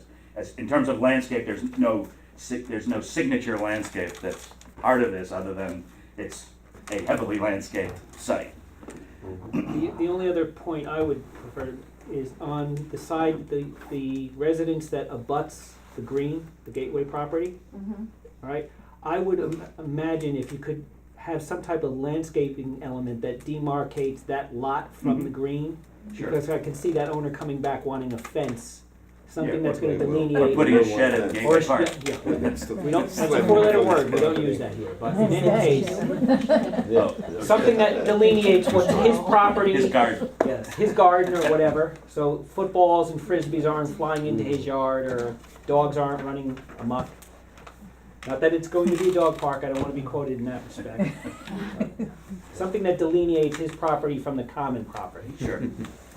In the information that we were given last time, there was a tear sheet that showed Ready Rock, Ready Rock. Yes. and one circle that was the cobblestone. Right. I think, this is my opinion, Yes. it is totally wrong for this village. You know. Yeah, the aesthetic around here in the stone walls and everything else is more akin to the ledge plan. And actually, I went looking at a lot of other landscape sites and things, which I will send to Chuck and he can send on to you, some pictures of that, but I think it will, you know, one of the comments, and I don't know where it came from, was that somebody didn't want it to look like Westchester. Cobblestone looks like the entrances to industrial parks. The ledge ends up being a much better background for foliage, plants. You mentioned the, something's dying down in the winter. Yeah, the grass Red is. grass. I am very concerned about the bones of other things in the winter. You know,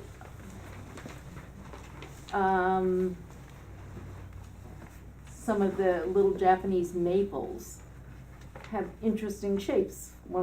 I think we need to incorporate some of that, if we can. And how about native dogwood once in a while? We could go all day about it. I know, I mean, We've chosen plants that are appropriate, I think, for the situation. I consider, maybe the Japanese maple is a little residential in its use, and I understand this is a residential complex, but it's a multifamily residential complex. It's, there aren't a lot of opportunities to use things like that on this site. I mean, there's certainly, I can't tell you that you couldn't use it, but I'm just saying that. If you look at these things, you've got 5 really distinct buildings. Mhm. Forget the 3 residents. But each one can have its own character a little bit. And they do. And maybe, one could have the maple tree or the this or the that. And, I would like to see a little more variation. I actually, and maybe not everybody does this, but I actually sat down with that and tried to match your little circles and what's in them with the name, and then I went looking at what they were. So, I really would like to see it. I did too. I'm sure you did, but the thing is that, and in looking at other, sites and things like that, I consider this sort of a cross between residential and institutional. Just by the shape of the buildings and stuff like that. I would like to see it,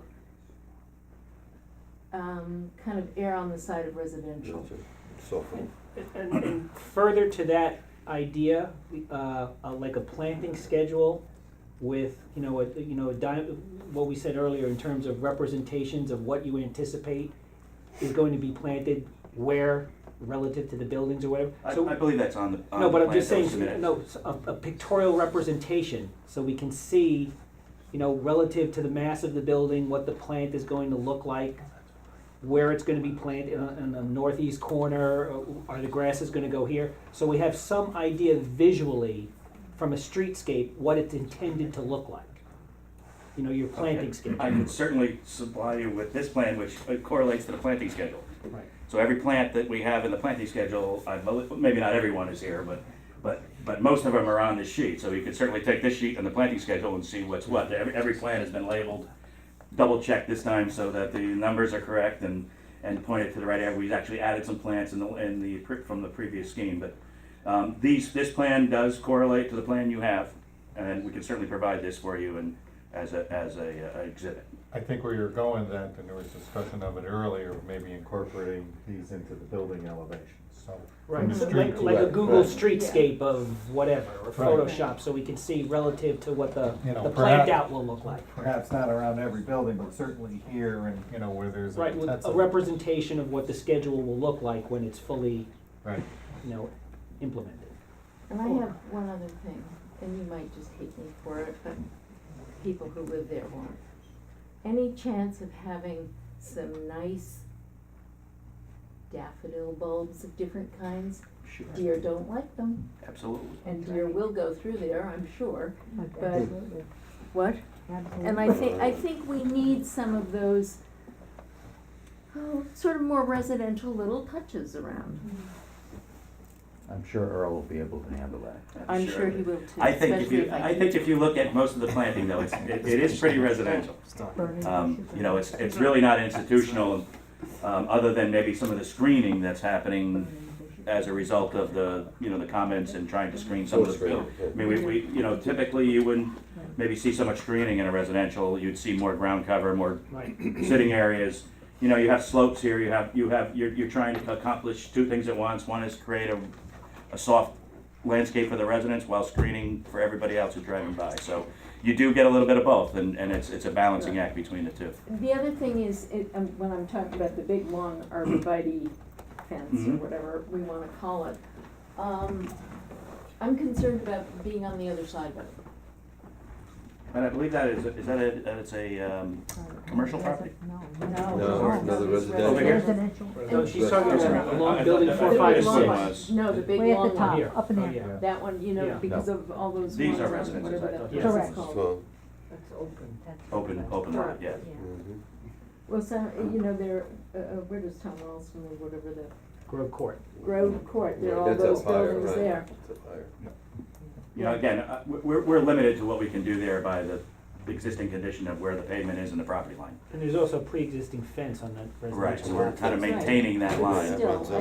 I think we with might a new have fence. to, Soften that. We can do whatever we can do to soften that in terms of, Again, it's a a challenge. bit of variation maybe. I'm sure you're up to it, Earl.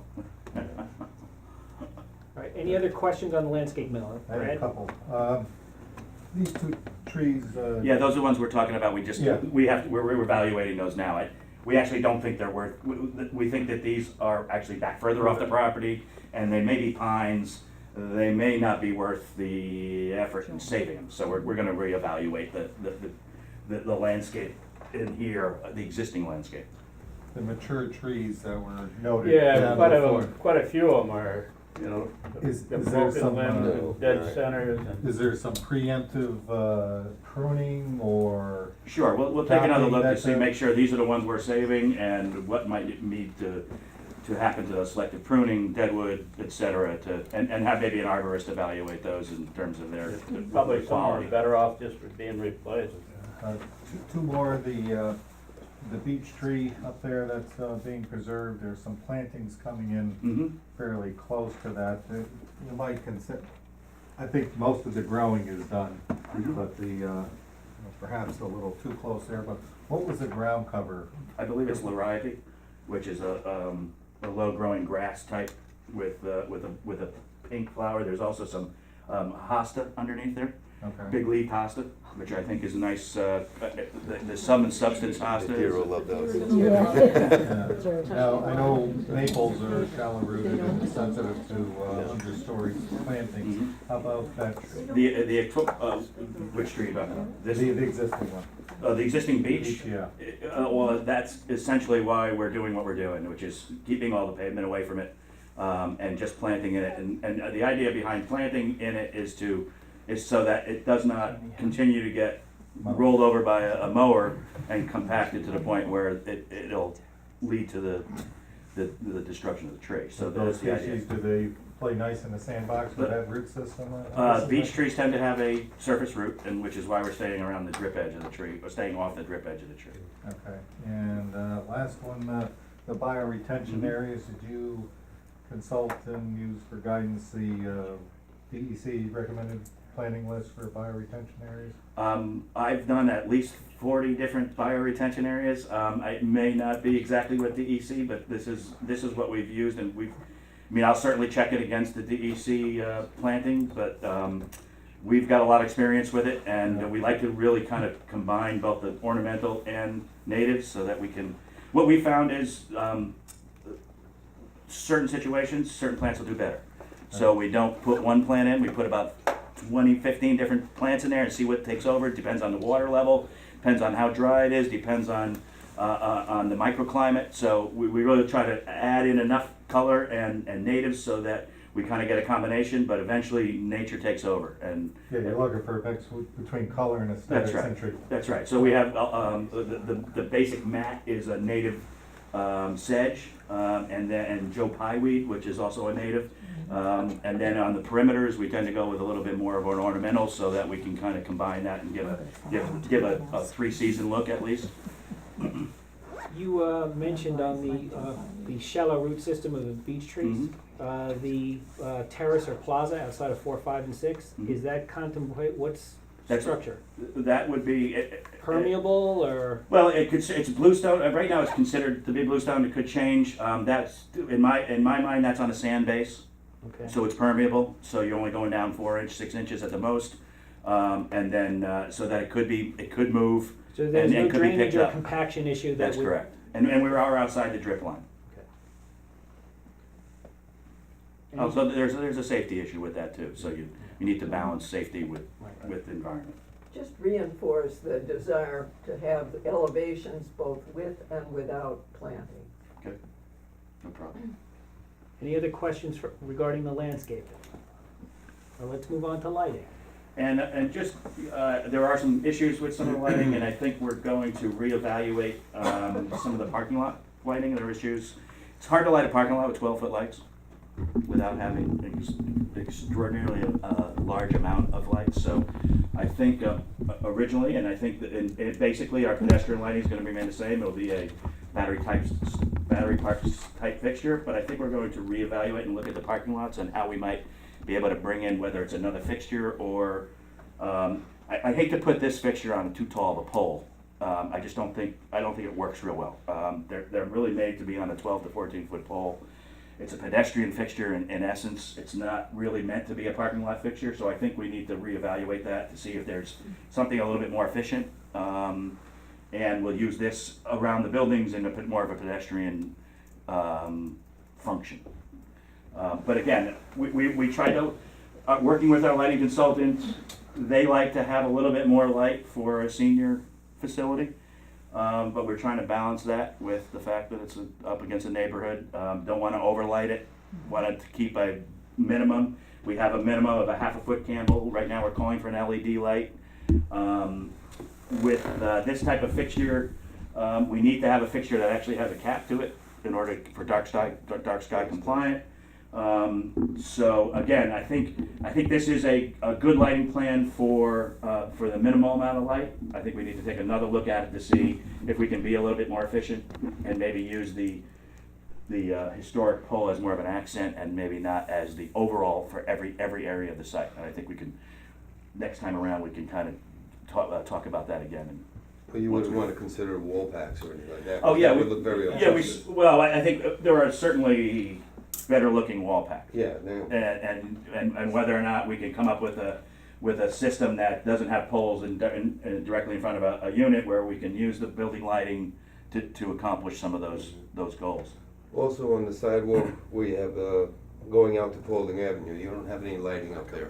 We don't. Again, you have two residential properties on either side of each other, And you have a sidewalk. and you have a sidewalk. So it's a balancing act between trying to keep that light focused on that sidewalk. Maybe the only thing to go there would be bollards, because I don't know if a 12-foot pole is going to keep light out of. What about the sidewalk around the perimeter of the site? Would that be? At this point, we're not lighting it. At this point, it's something that has not been brought to my attention to this point. Yeah, because the lighting on 9D is rather poor over there in Exodus. Right.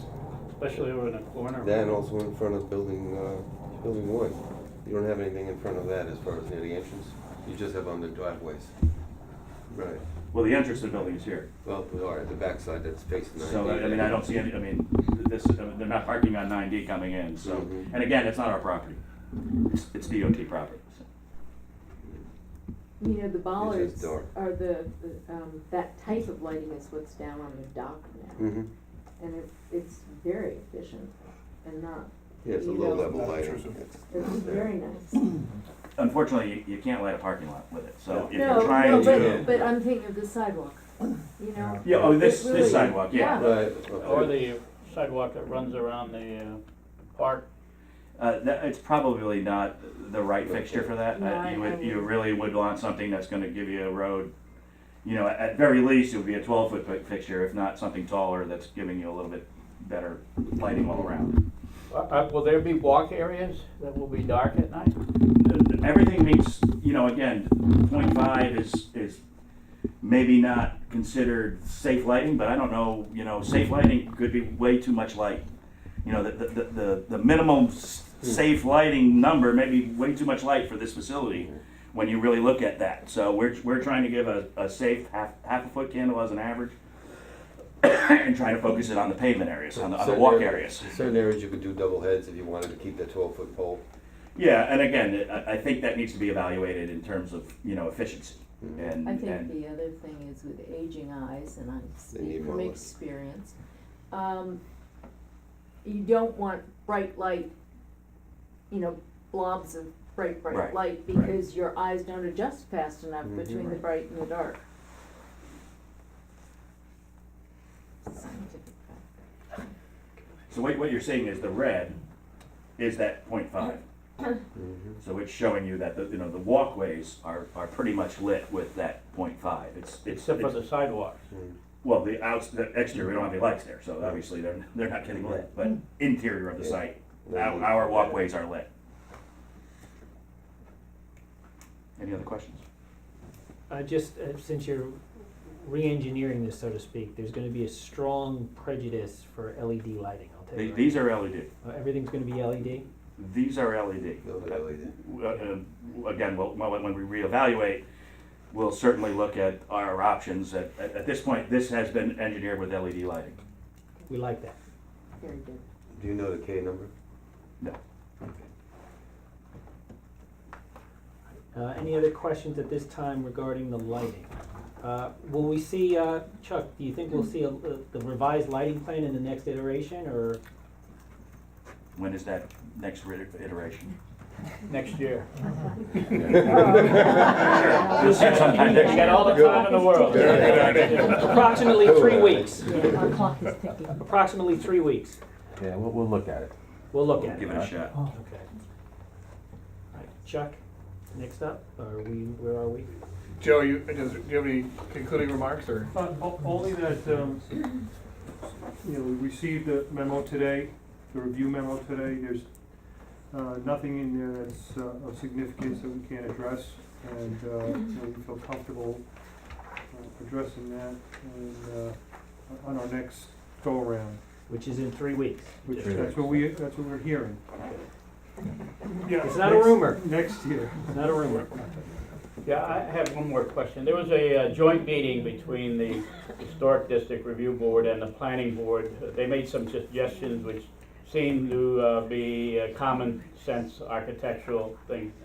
Have you had a chance to look at those suggestions yet? One more, that's second on the next agenda. Oh. For what I want to do is just have Brad talk briefly now to the board about our comment letter based on this latest iteration. And just touch on some of the highlights. We're not going to go through each point here because there's just a lot of kind of minute detail. But Brad, if you would just bring the board up to speed on our review of the latest iteration of plans and some of the issues that we're seeing. Just doing a quick commercial here. What Brad is going to be doing for members of the audience is going through the December 16th technical review memo, which will be posted on the planning board's webpage of the village website tomorrow, as are all the existing site plans that we went through tonight. So they're all available to the public on the Village of Cold Springs website on the planning board page. And this memo will join that collection tomorrow. Brad. Okay. I'm gonna basically do an overview of this letter. But essentially, what we're looking at is, these are a lot of technical nitty-gritty comments, the devil is in the details. The plans have developed and addressed many of our previous comments. Joe explained the water system very well with getting a loop connection up to Paulding Avenue. We anticipate the fire protection and the water quality will improve because of greater circulation, more reinforcement, and actually help the existing system quite a bit with that looping. Sanitary sewer is pretty straightforward. DOT wants some details on the directionally drilling. The percent grades of directional drilling are pretty hard to guarantee below 1.5%. So that's probably gonna be something you're gonna have to hash out with DOT. Those details haven't been provided, but when they are, just include us. Storm sewer has been difficult in earlier iterations to kind of follow. It's the most recent submission improved quite a bit, but I think that we're talking about meeting early next week to kind of go over some of the nitty-gritty comments here and hash that out. But the concept of bioretention is a good one. Infiltration is also amenable with the type of soils you had here. You know, had some early concerns about existing properties across the street. See that they're not deeply rooted into the grounds with foundations. The term I use is one man's exfiltration could be another man's infiltration. So there was some concerns for that. I'm seeing that they are built up out of the ground and not having those deep foundations. So that part is good. There really wasn't deal breakers. There was a lot of, you know, comments to go through. There's been some, the next submission definitely give us the SWIP because there's related things of comments that we weren't able to verify with the revised SWIP, the NOI, which is a notice of intent that gets sent to DEC when this is pretty well situated.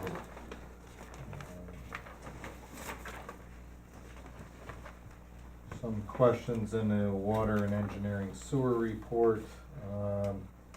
But I think there's been some meetings, Chuck, correct me if I'm wrong, with the village DPW insofar as plant capacities for furnishing water and sewer services here, and They're fine there. their capacity. Basically, a lot of this is dot the i's, cross the t's in written form.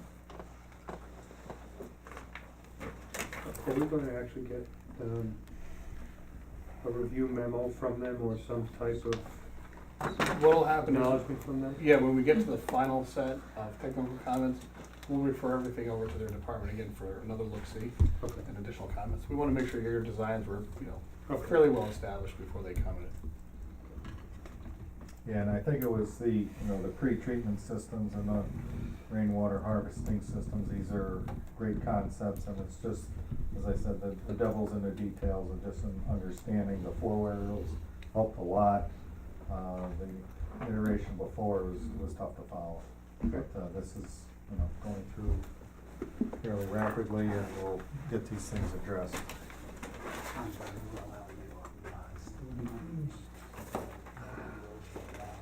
And some of these have to do with design details that are fairly basic to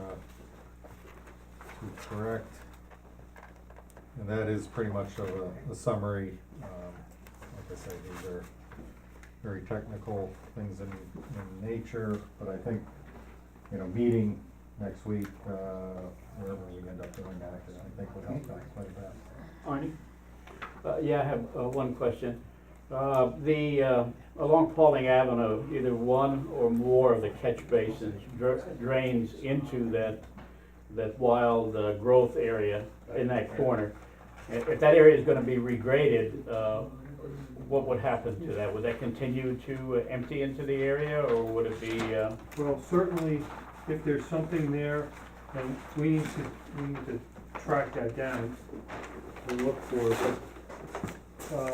if there is something there, we're gonna have to either pick it up and, continue it through somehow. Yeah, I don't know how old the system is. I've seen a culvert. Yeah, There and- where did you see it? Because It's we're not in the picking it up. gateway area, and I believe, I'm not 100% sure, but I think what it's doing is draining one or more of the catch basins in, just onto the Just corner of onto the the, site. onto the property. It just, Back up in Yeah, here. somewhere's up in there. I have no idea We'll what have the to volume of investigate water that is. further.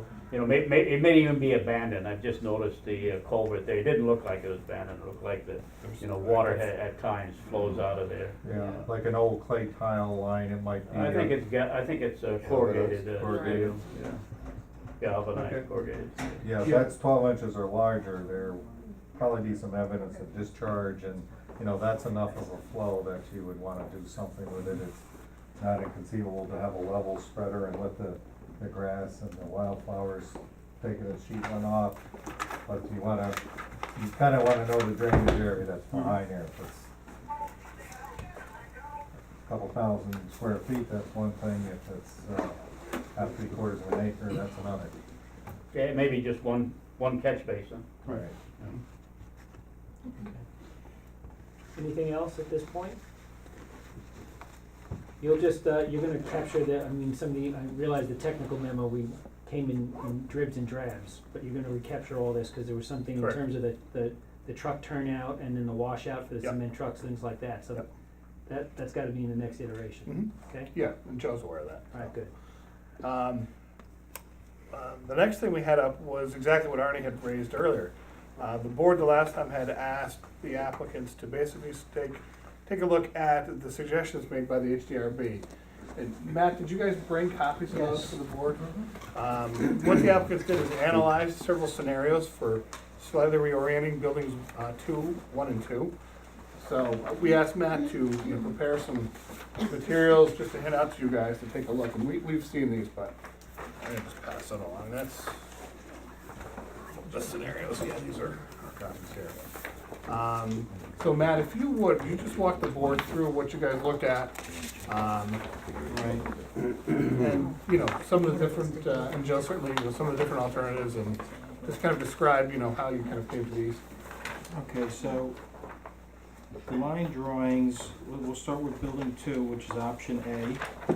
On Is this the top. first sheet we're looking at? First sheet should be option A. And so we looked at the various ways we could turn the building. And in the approved zoning, it says you can go 10 degrees, and if there was additional, support for it, you could go up to even 15 degrees. So you'll see there's an angle and a distance. So this happens to be where we try to rotate it 10 degrees, and there's a shift of about 17 feet. And so if you look over in the right corner there, we discuss what happens when we look at option A. So the building is not parallel to the Leahy Pavilion. It's close, but it's not. The HDRB had also suggested, could you possibly make it parallel with 9D? So it's not parallel with 9D either. Building rotation is set at the normal allowable angle of 10 degrees.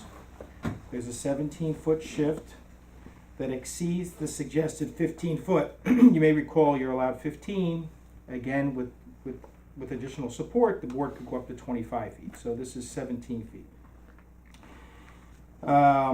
You're closer to the right-of-way line, so if you look at the bottom corner of that building, we're about 5 feet off the right-of-way line, which previously, Joe has it listed here, was 12.7 feet off the right-of-way line. The building extends into the apron of the large existing trees. Our opinion is the building is less visible. I think Paul also agrees when you come in the Leahy Pavilion Road, we've always preferred where the building is now because it makes it feel like the building is part of the project. So in our opinion, it turns it away from what we think is a nice approach. You'll see the Butterfield Square it gets chopped into, and you know that there's a bioretention and some underground facilities over there. So you can see it chops it to that. That design would have to be adjusted or looked at to see if it would still work. So Option B. So this one, you'll see, we made it parallel. And we looked at what the angle and the distance would be if we made it parallel with the Leahy Pavilion. Using the upper right corner of the building as the turning point. So this is parallel to the Leahy Pavilion. The building rotation is about 13.5 to 14 degrees. It exceeds what the code says is the normal angle of 10 degrees, but it is less than the maximum permitted under the code of 15 degrees. The building exceeds the normal shift allowed in the code of 15 feet, but it's less than the maximum shift of 25. The building's closer to the property line. You'll see now we're only 3 feet off the right-of-way line down below. The building clearly goes further into the apron of the tree. The Butterfield Square is further impacted by 22 feet now at the greatest point. And again, the bioretention and the underground detention is impacted. Option C, now we went to the max, just to see if, Excuse me, I don't wanna jump ahead here, but Yeah. does this story have a happy ending? yes, Okay, we always good. save the happiness for the Alright, end. So, I'm sorry, go ahead. once upon a time. Option C here, we then went to 15 degrees, which is the max permitted under the code, and 25 feet. And that really is to represent what is the most you could swing it under the code to try and get it parallel to 9D. And as you can see, it's still far off from being parallel with 9D. And similarly, you can look that, the trees are further impacted. Now you're only 1 foot off the right-of-way line. So now we go to option D, which is the last of the evaluations. So we made it parallel. We shifted the building back 15 feet, cutting into what was previously designed as the parking. We're losing 3 to 4 parking spaces. I think it's 3 point something, so effectively it's about 4 parking spaces we're losing. However, it makes the building parallel to the Leahy Pavilion. You have some realignment of the roadways. The Butterfield Square isn't impacted. The trees aren't impacted, and the building's further than the 12.7 originally designed off the right of way. So those are four things we looked at for that building. So it complies with all the requirements under B4A, Yes. and it doesn't impact any of the substructure, like there's a Right. detention pond here under Right. the proposed parking, and that's not impacted? No. Well, we're just gonna have You're to gonna shift realign it, it, I but understand. it's but- not gonna, Shift it. it But could it's be not done. causing what we talked about at the joint meeting is it's not gonna cause a design cascade or cause something to bunch up someplace else on. Well, everything you do has a domino effect, but it's the magnitude of it. I don't think the magnitude of it is Okay. gonna be bad, So, in respect to what you're asking. The largest impact here is we're losing spaces, and again, to what our point has always been is, okay, it's parallel, but now when you're driving in, you're not making it feel like this building is a part of our project. That's our opposition to it, but. so you're saying it's your opinion that by integrating it, i.e. making it parallel to the Leahy Pavilion, it's no longer associated, or it doesn't give the appearance of being associated to the larger Butterfield project? Right. Okay.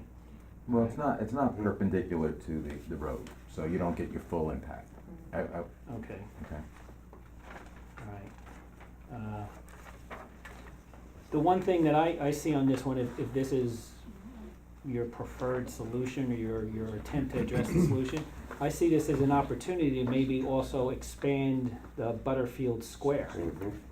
Because you're showing it in the original orientation. Right. And now if indeed you are shifting the building, it gives us an opportunity to expand the patio to the new corner and increase the public space. Mm-hmm. I'm reading that correctly, Chuck? No, I agree, yeah. Okay, It becomes bigger. all right, well, that's a benefit. You get the benefit there, but you do lose something on this, Well, it becomes parallel to the Leahy Pavilion and it's closer to Right. the parking spaces, well, but it also knocks out four. but we were over. 4 spots. Yeah, but I know we were over, Right. but still. Mhm. In what way is it not related to the project, doesn't feel part of the project? Well, imagine if you're driving into the Leahy entrance road. You're driving in, the building's, the way we have it sitting, it's kind of facing your car as you come in. You're saying, okay, here's the square, here's the building as you approach. Now it's just twisted more towards 9. I think the concept was, if you could make it parallel to 9D, then you might have two buildings that are following along Route 9D, and they give you a certain look. So you're trapped somewhere in between here. I don't wanna, prejudice anybody's opinion or whatever, but when you say things look and feel, Yeah. it's sounding more like if that's a job for the HDRB in this Mhm. context than it is for us. Mhm. From a site planning perspective, as long as, the engineering issues are addressed Mhm. and it complies with B4A, that really is within our purview. Mhm. The aesthetics of it, again, as a layman, my opinion would be is like building 2 is gonna be roughly, from an architectural point of view, it's gonna relate to building 1 and to the overall project, so I don't know, Mhm. again, It'll fit. right church, wrong pew. Mhm. Now, that might be a conversation with the HDRB, not with us. Mhm. Yeah, so as far as the maximums that are allowed in the code, they talk about the normally allowable, and then I guess with enough support, you can go to the maximum, if they fall within the maximum shift and the maximum turning or angle. I guess, but the point for our board, just to reiterate, is this option D Mhm. complies with the site plan requirements under under the concept plan as it relates to the B4A ordinance. Right? Yes. And this is, and based on your presentation or your engineering, you Mhm. feel that this is the maximum degree of change you can make before it has a substantial impact on some of the other underlying issues related to Right. B4A. Yes. Right. Is that, Chuck, is that a fair representation of No, what? I agree, yeah. Yep, I agree. All right, that being the case, board members, how do individual members of the board feel of the 4 options that are presented to us? Bearing in mind that we're looking at this from a site plan perspective, not from an aesthetic perspective.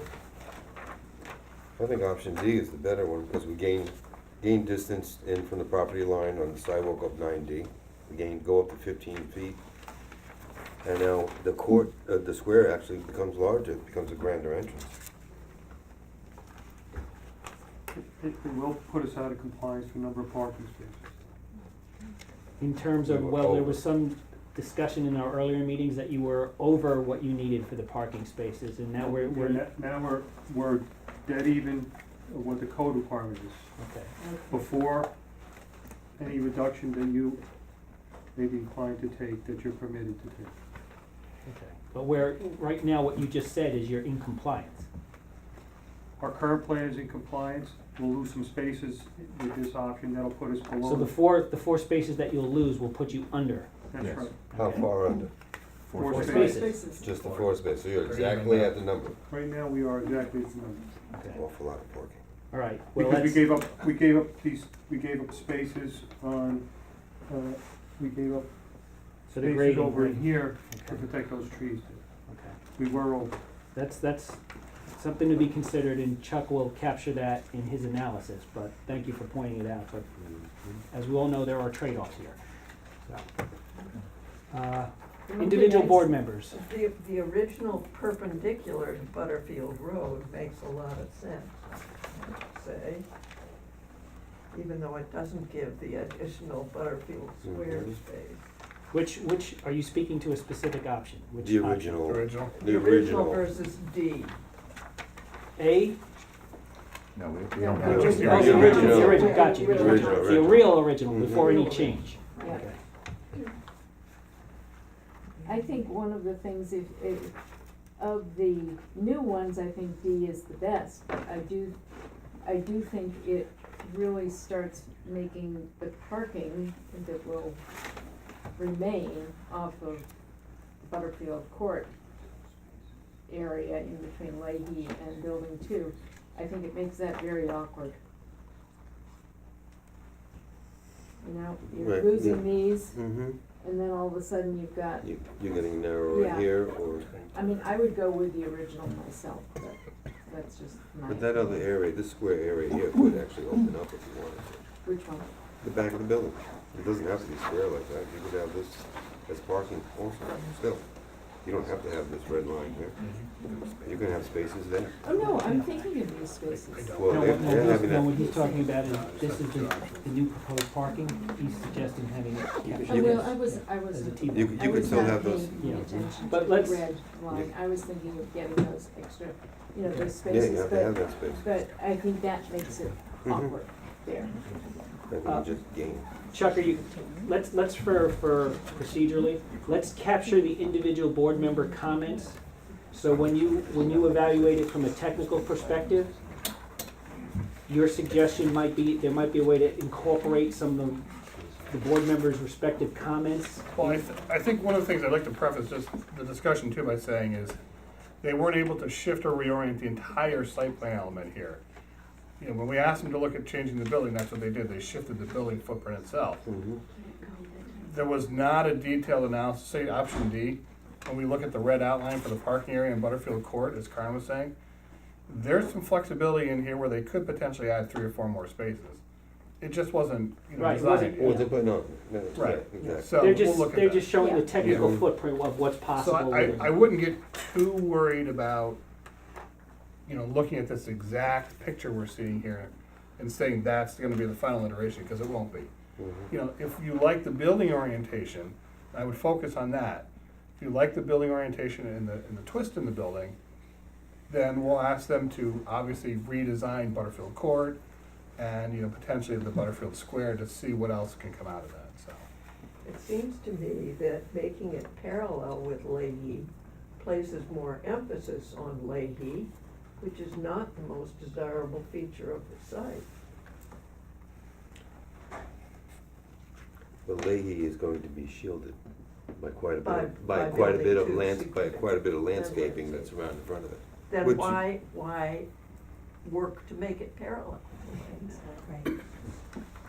Well, we do gain with a setback off of the road, so it's not right up on you.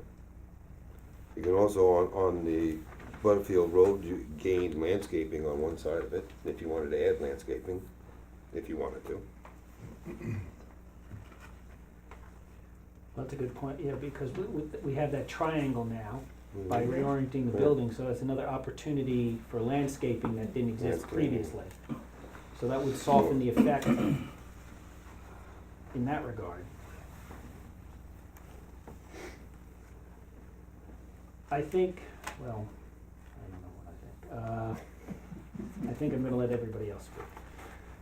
Arnie, do you have any reaction to it, or? No, I defer to the Historic District Review Board. It was their idea, it sounded good. You know, there are 4 options here. I think it was great that you presented 4 options. As long as it complies with B4A and it doesn't do detrimental damage to the parking, you know, whatever they, whatever they think is best would be fine with me. All right, that puts it pretty succinctly, but that's pretty much where I would end up as well too.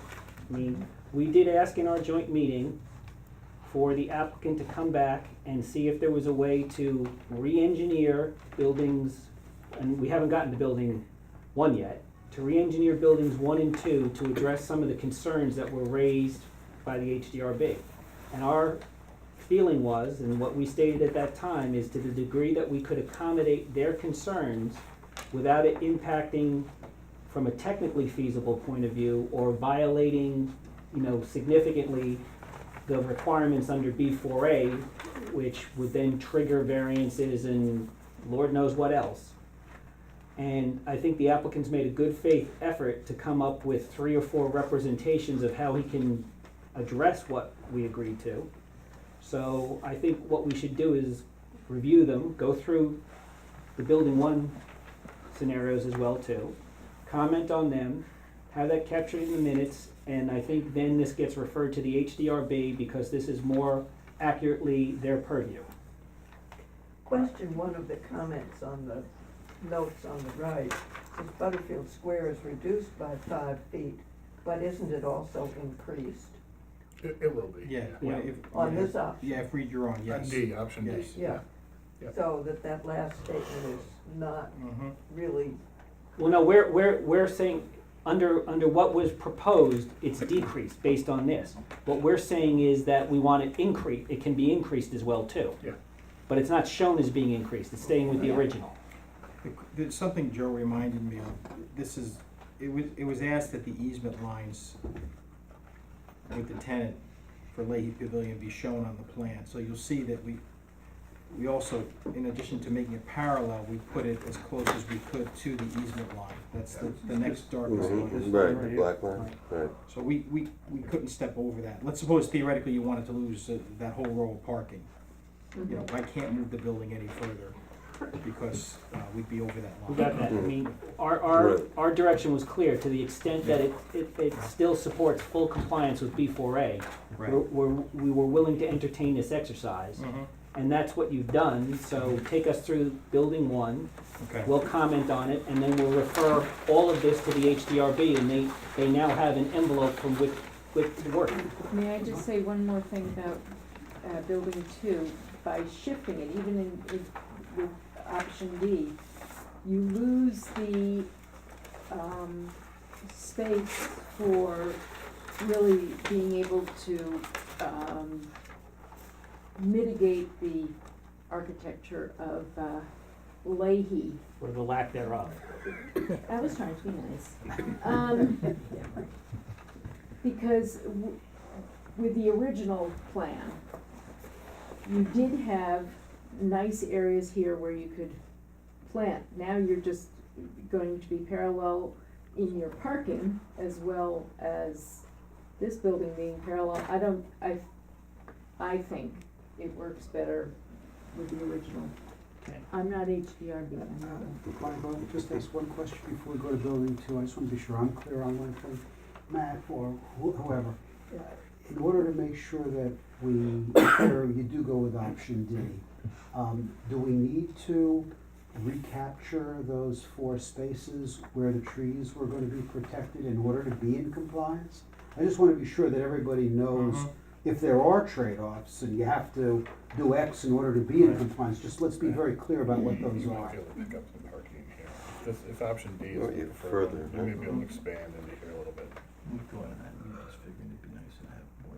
Yeah, I agree, so Yeah. you can look at other options So, as well. to answer your question, right now we need to meet code. The board is allowed, with their permission, allowed to make a reduction. Given the municipal building and whatnot, we feel that the more parking, the better. But, you know, so we're in compliance now, but unless the board gives us permission to reduce. then we- But within the code, we have the ability to give you permission to reduce without it triggering a parking variance. Yes. Which, Okay. that was where I was going, that's Oh, my yeah, that's where I reference. wanted to be clear. Okay. at the Thank you. same time, Chuck sees the possibility of gaining. There may be, Going yeah, back and we'll have them look at that. Right. Yeah. Again, just from a process point of view, let's go through this, then Chuck will do a technical evaluation, we will send Chuck's memo, these drawings, and our minutes to the HDRB, and they will be fully informed of what our thinking is, what our concerns are, and what the latitude is going forward. All right, I think that's a fair summation. So can we go into the building 1? I'm assuming you had the same type of scenarios for Yeah. building 1? Yes. Building 1, we start with option X, and here we did the maximum shift because, you know, if you're gonna put something at the front of the building, because of moving the building back, you know, you're gonna try and put a road and some parking. And the exercise really here is to show that if you put a road at the front, there really isn't room for parking, not without being in compliance with the code. So you end up with 25 feet in the front. In the back, you end up with just enough space for a road back there also. We tried to put a little more parking back on the left-hand side, but at the end of the day, you know, it's a maximum. We're at the 25-foot maximum shift. 18 spaces are lost. The road alignment you'll see on the right, this is what Joe was saying, it has a domino effect. So the road alignment, entry to Butterfield Road doesn't work. I've circled that area now where there's nothing left. You'd have to push the sidewalk and whatnot now over beyond the center line of the road. So front of the building, so this is what we talked about. So basically, you know, you see what you have. The circulation ends up being poor. There's little to gain. And I could confidently say that this is, this option is gonna present some slope issues in the road. Okay. Yeah, you also have, you know, you can imagine if you're coming in off one of these driveway entrances, you'd have to make a 90-degree turn coming off the road. It's not good. Option Y, we took something in the middle. 10-foot shift to the north from the proposed building at location, or 15 feet from the right-of-way line. I just wanna add one other thing, going back to X. Just, I don't think this provides proper access or setup area for a fire, Okay. for a fire apparatus. Doesn't provide the opportunity to leave a 26 by 45 box within the proper proximity of the building. Okay, so with shifting this back, it's not quite so bad, but you lose 8 spaces. It would be 12, but we're taking advantage of turning this drop-off loading area into some parking also. So by adding some parallel spaces to the left side of the building, some parallel spaces to the back, you've provided some, the building further off the road at the front, but you lose 8 spaces. 6 parallel spaces are created, and we have to relocate some handicap parking. So the net loss is 2 spaces on this No, option? No, the net is 8. 8, okay, I see, yeah, I see what Yeah. you're doing, yeah. And then option Z is something the architect has been working with the HDRB with to create a shift in the building. It's still the same square footage for the footprint of the building. It's just that we tried to play with the shape so as to try and create an effect of a plaza at the front, give something that's off the property line and a part of it that's still about 2 foot off the property line on the left side. And so a plaza is created in the front. In the back, you have a different means of entry for entrance to the building. That would be your handicap ramp in the back left, rather than where it was shown on the old site plan.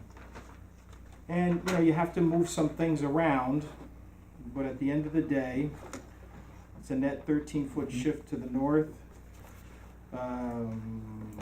Again, you're 2 foot off the property line with the left side of the building, 15 feet off the right-of-way line with the right side of the building. You do shift the parking 5 foot further to the north. 1 additional parking space is created. And the reason you end up with a net is, again, we've turned this loading area into some parking spaces. So that's why you end up with a net of 1. So plan-wide then, the net loss is only 3? Correct. Okay. Assuming D and Z are the agreed upon option. Right. And a plaza is created, and we did want you to note something, that the edge of the pavement, or the curb line of 9, is pretty far off the right-of-way line. And so I do wanna point out that the building ends up being 25 feet off of the right-of-way line. I'm sorry, off of the pavement line. Okay. And the plaza goes right up to the, Yeah, we're trying to keep everything about, give it some room, about 2 feet off of the, and this is, and what you indicated, this is already potentially in response to some of the HDRB's earlier concerns. this is an idea that's been put before them, yes. Okay. And not coincidentally, it's the only one for building 1 that seems to work as well too. Correct. Okay. Smile, take some credit, it's a good idea.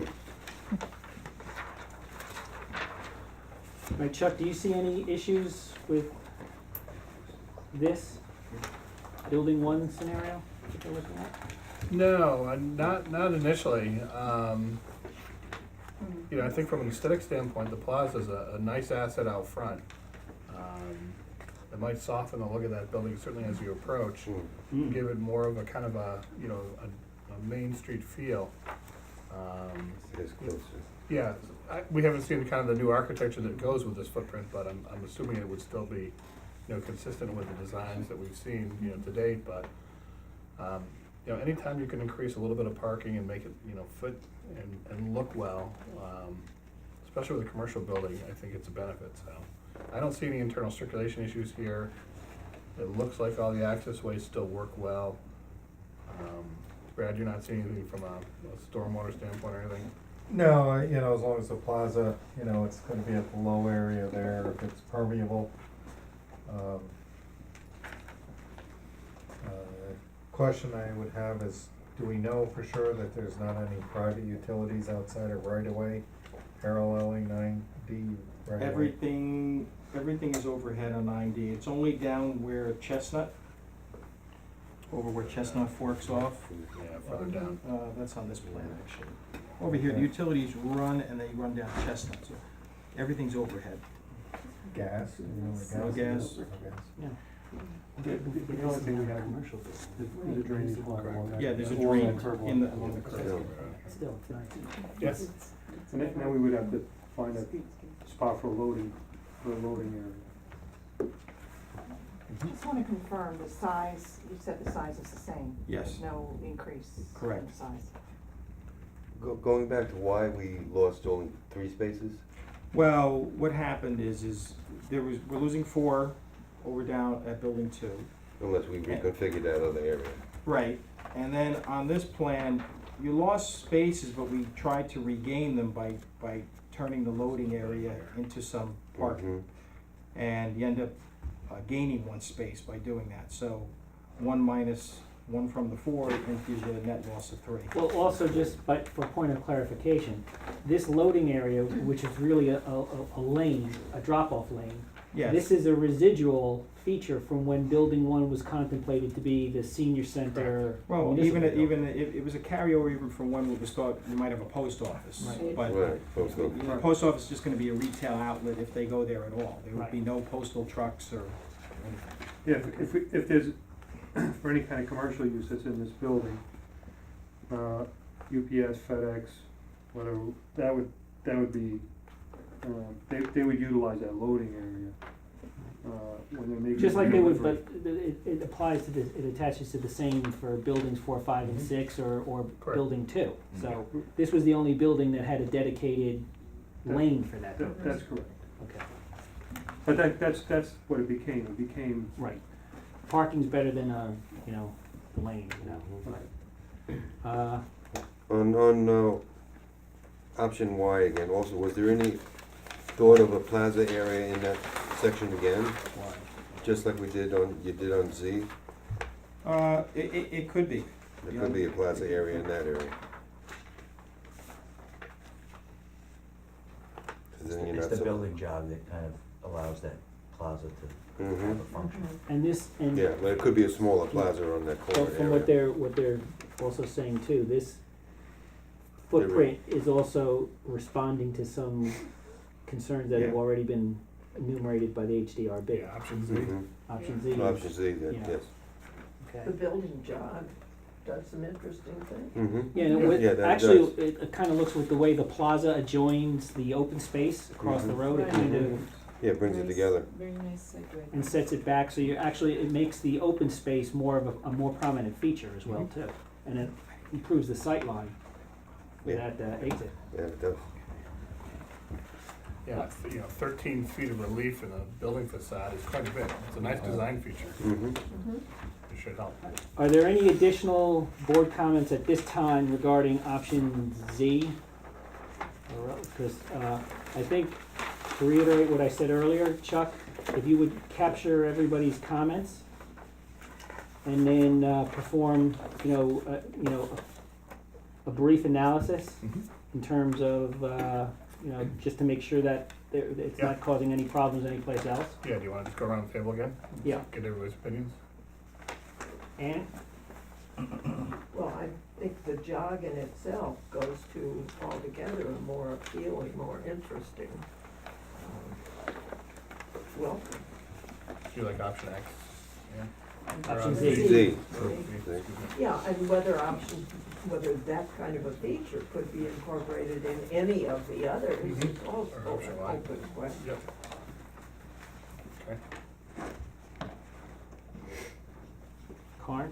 I like Z, visually it's more interesting, and also the plaza is a segue between a retail building and then over to the open space, which I think is very nice.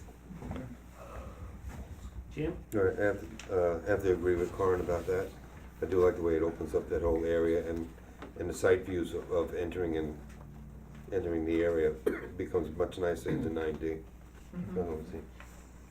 Arnie, did you have anything you wanted to add? X and Y would concern me because of the loss of parking, but again, I would defer to the HDRB.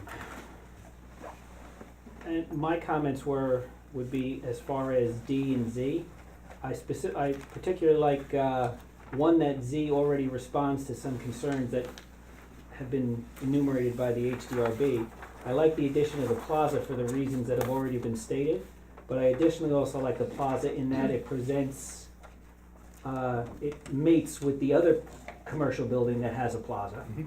So it kind of opens up that thoroughfare in terms of sight lines. You have the sidewalk, you have the lawn, you have the setback of the building, and it also kind of gives you a visual segue into the open space. Those are my aesthetic, and those are my personal issues. In terms of, again, what the planning board does in terms of site plan is options D and Z also respond to the concerns that were enumerated, but also protect the integrity of the B4A zoning, as you can see from the table, the analysis and whatever. It allows us to respond to those concerns in a way that does not disrupt or invade the site plan to a degree, at least at this point in time, until Chuck does an engineering overview. So, unless there is some disagreement by the members of the board, what I think the formulation we should follow here is allow Chuck to do a technical review of these proposals beyond what the applicant has already done to make sure that they do indeed conform to B4A and that they don't cause any additional design issues or technical problems further in the site plan. And then I think that memo, our minutes, and these elevations should be forwarded to the HDRB sooner rather than later, hopefully within the next week or so, to give them ample time to review and discuss it, and then we will have what I hope to be a very productive joint meeting on January 7th. We can do that. All right, is that the sense of the board? Does that sound like a plan? Works for me. One thing I wanna include in the minutes though, because I don't think it would be fair to the HDRB, our normal procedure is any materials that are discussed or viewed here, we automatically post them to our website, but since this constitutes draft work product, I don't want to really put this out for public distribution because I think it would be unfair to the HDRB to not give them the opportunity to review it and discuss it. along with the memo. So what I'm gonna say is I'm gonna reserve the public dissemination of this until our January 7th meeting, to give them the opportunity to conduct their review, as well as to query Anna and Chuck regarding any technical details or legal specifications they need to be aware of. You got that, Linda? Yes. All right. Since time is very short, we have 2 holidays between now and the 7th, is there any reason not to give them an advance copy tonight? No, I'm gonna suggest that this be copied, that the PDFs and copies of this be FedEx to them or sent to them tomorrow. In fact, we have a member here. Do you have You can additional have mine. copies? Well, tomorrow I'm making a preliminary submission for our meeting on the 7th, and I was including this in the. Absolutely, included so that answers Arnie's question, and then Chuck, that really Yeah. gets you to focus on the technical memo. Yep, we'll have something quickly. All right, good. Right. I've got an unrelated comment insofar as the options are concerned, but I'm looking at this and I see parking spaces close to the Which entrances. iteration are you looking at? where- It Or all of could them? almost be all of them, Okay. but where was is some of the spaces closest to 9D may be You talking back about in building only. 1 or building 2? Building 1 more than building 2. Okay. I think building 1 primarily, but on both sides of it, there are entries. Somebody backing out of there when someone's barreling in, we all have lead foots. Those spaces closest to 9D may wanna be signed that they're back in only. Okay, well, that's something to consider in the memo with Chuck, Yeah. that you'll collaborate on. Yep. Right. Or at the very least, capture that in the next iteration of the site plan, once we have a better indication. Yep. Any other questions or comments regarding this before us now? All right. As there is no new business, we are now to the portion of our meeting, We've got preliminary plat, excuse me, preliminary plat. preliminary plat. That would be, Anna, do you want to opine or address that? What's the question? We need to schedule, we're gonna schedule a public hearing, preliminary I didn't plat. know what we were, We're not gonna be I mean, I mean, we submitted over a month ago.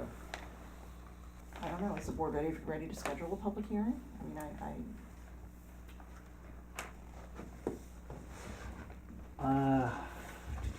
I'm gonna there are say, a lot of moving parts. yeah, I'm gonna say at this point in time, I'm not comfortable scheduling a public hearing until at least we get some feedback from the HDRB. Okay. I mean, I just went to the trouble of saying we want them to get this, get a technical memo. I would say pretty much the next iteration of the site plan, and this will be ready for January 7th? Or, That I can't, that's up to the applicants. okay, We don't know if they can meet that schedule given the holidays. okay, My sense is no. okay. I think it's pushing it. What I'm gonna suggest then is, if that's the case then, Chuck and Anna get together, determine what we need to have in terms of sequencing for preliminary, to schedule a public hearing for preliminary plat. Yep. As well as the next iteration of the overall site plan. You know, because I'd like to come up with a schedule in terms of what we're shooting for in terms of public hearing, public comment, and so forth. Okay. Right? But the priority is to get this to the HDRB with a technical overview. Correct. And because our next milestone is our January 7th joint meeting. So, and you've already indicated that it's unlikely that we're gonna be able to recapture all the comments for the next iteration of Well, the site plan. As Brad mentioned, we're gonna meet with Joe and his technical staff Okay. early next week, Monday or Tuesday, to go through the letter. Then it's basically dependent upon the applicants to basically, We need Run some with it time forward. to And we'll need to review look it, at- to, yeah. Yeah. I don't want them to submit something cold without us looking at it. No, so you guys get together from a technical perspective, determine what is serviceable, realistic. And that's gonna really, to answer your question, that's gonna drive the train in terms of when we can schedule the public hearings. Because we need to have the product in front of us. And we do know that there's been, some lag, like we heard tonight. Material came in on December 7th, material came in on December 9th. We're gonna need, and as we're getting more material, it's becoming less substantial, but it's becoming more important that we get the material that the memos reflect as missing. And it's gotta be done in a timely fashion because they need a chance to process it, and the board certainly needs a chance to review it and discuss it. So perhaps by January 7th, we'll have a better opportunity or a better idea of how we, need to schedule the public hearings. Yeah, we'll get together. And that gives the attorneys an opportunity to talk about that. All right, yes. I mean, maybe Steve could answer, but the plat is really, we're just subdividing the lots from the larger parcel, we're creating two. So I don't understand what's there to do to just Well, it's all, create that. if I can just address Please it. do. It's all related to the project. So there's a question on timing. The board, I think there was some discussion at some point about combining the site plan and the subdivision, the preliminary subdivision, public hearing. So those things need to be worked out, and as we can see tonight, there's some loose ends, and Arnie had questions about whether or not even, certain 111. aspects of 111 were actually reviewed. So, I mean, my recommendation would be not to schedule a public hearing at this point. Well, how about we do this? How about, Anna, if you and I, we can communicate about what the legal requirements are in terms of timing and so forth. Sure. We can also visit on what the effect of, or what the relevance is, if any, of chapter 111, make sure Arnie gets proper answer to his questions. And then perhaps when we get back together on the 7th, we'll have some joint recommendations as far as process and timing and so forth. That's acceptable, but, we're gonna not want ready that right now. spelled out, Yeah. all right? And the 7th gives us 3 weeks. It gives us an opportunity from a technical point of view. Chuck will be able to at least identify what is still outstanding. Correct. And what the likelihood is of getting the outstanding material in a timely fashion that will then govern the ability to set a public hearing. Sure. And what typically, Barney, because I'm not familiar with your publication schedules in your local paper and so forth, historically, what amount of time have you needed as lead time in terms of doing a notice of a public hearing and so forth? Well, state law requires the 5 days, and I know there's more time Right. necessary it's a from other weekly. public. Right. So there might be perhaps, and I don't know for Right. sure, but maybe up to 10 days. Okay. And there's a question of whether or not there are a few other requirements. Sure. That might have a 10-day Okay. requirement. We'll have to go through those. Okay, but I just wanted to be, get a rough feel. The for point what is we're that talking about. what's been the usual course here Right. is the outstanding technical responses have been required longer lead time than a notice of a public hearing would be. So let's focus on Oh, yeah, completing the application, and then we can notice a public hearing. absolutely. Yeah, because ideally, we want to have the plans advanced to a point where Brad and I are satisfied that the technical issues have been resolved, and that the plans are basically 90% complete before we really open it up and we feel comfortable going to the public with, the set of plans. Because, folks are going to have questions as well, but we want to make sure that the board's questions have all been addressed and answered. Our technical questions have been addressed and answered. So that when you get to a public hearing and somebody says, well, how are you gonna design your water system? It's answered. What are the details for this? It's answered. So that there's no, additional kind of remaining questions. And right now, the building placement is still in flux for 2 buildings. So we need to have that kind of settled. 111, I mean. Yeah, there's several issues. The issues yeah. in terms of lighting and landscaping, I mean, Correct. there's enough out there. Yeah, and the applicants have made great strides since the beginning, no doubt about it, but there's still, a lot of But details out I there. just want to be clear for the record and for our board and for the applicant that our ability to set a public hearing schedule is at this point going to be determined by the responsiveness of the applicant to the outstanding technical questions that our planner has.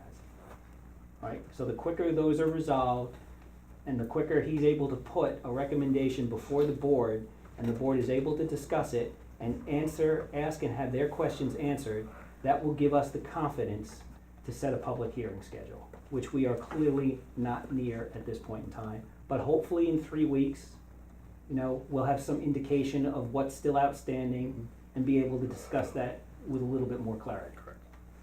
Right? That being the case, are there any other comments from members of the board or staff in that regard?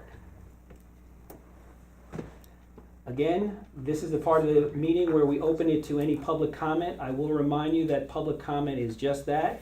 You have the opportunity to comment on any agenda item and anything that was discussed by the board this evening.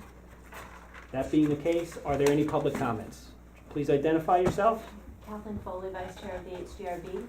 Two things. The reconfiguration of Building 1 is actually the result of some response from the building inspector about building height, but the architect's response to the building inspector's comment has been very creative, and that's resulted in that sort of jog on the side of the building. I think when you get to a point where you're, and I hope soon that you're looking at elevations, I think a lot of your questions about scale will be clearer when you see these. If you're asking for plant elevations, you see the building too. So anyway, that was the genesis of that change, was with the building inspector and questions of height.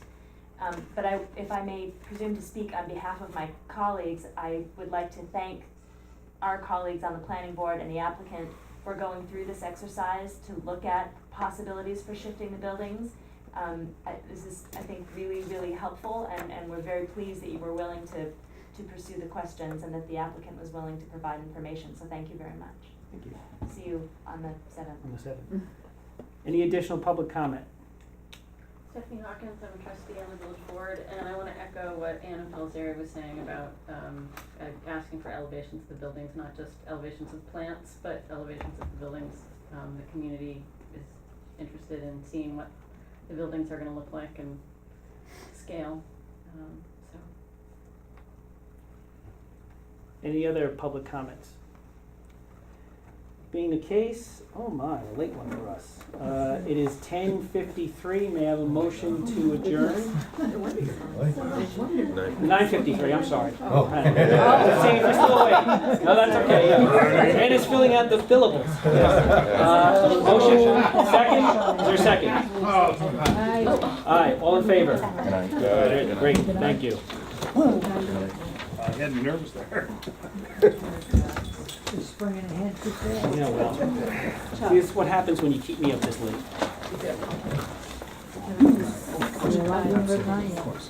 Good thing you don't sit on our board, Brian. I get up at 4 o'clock in the morning.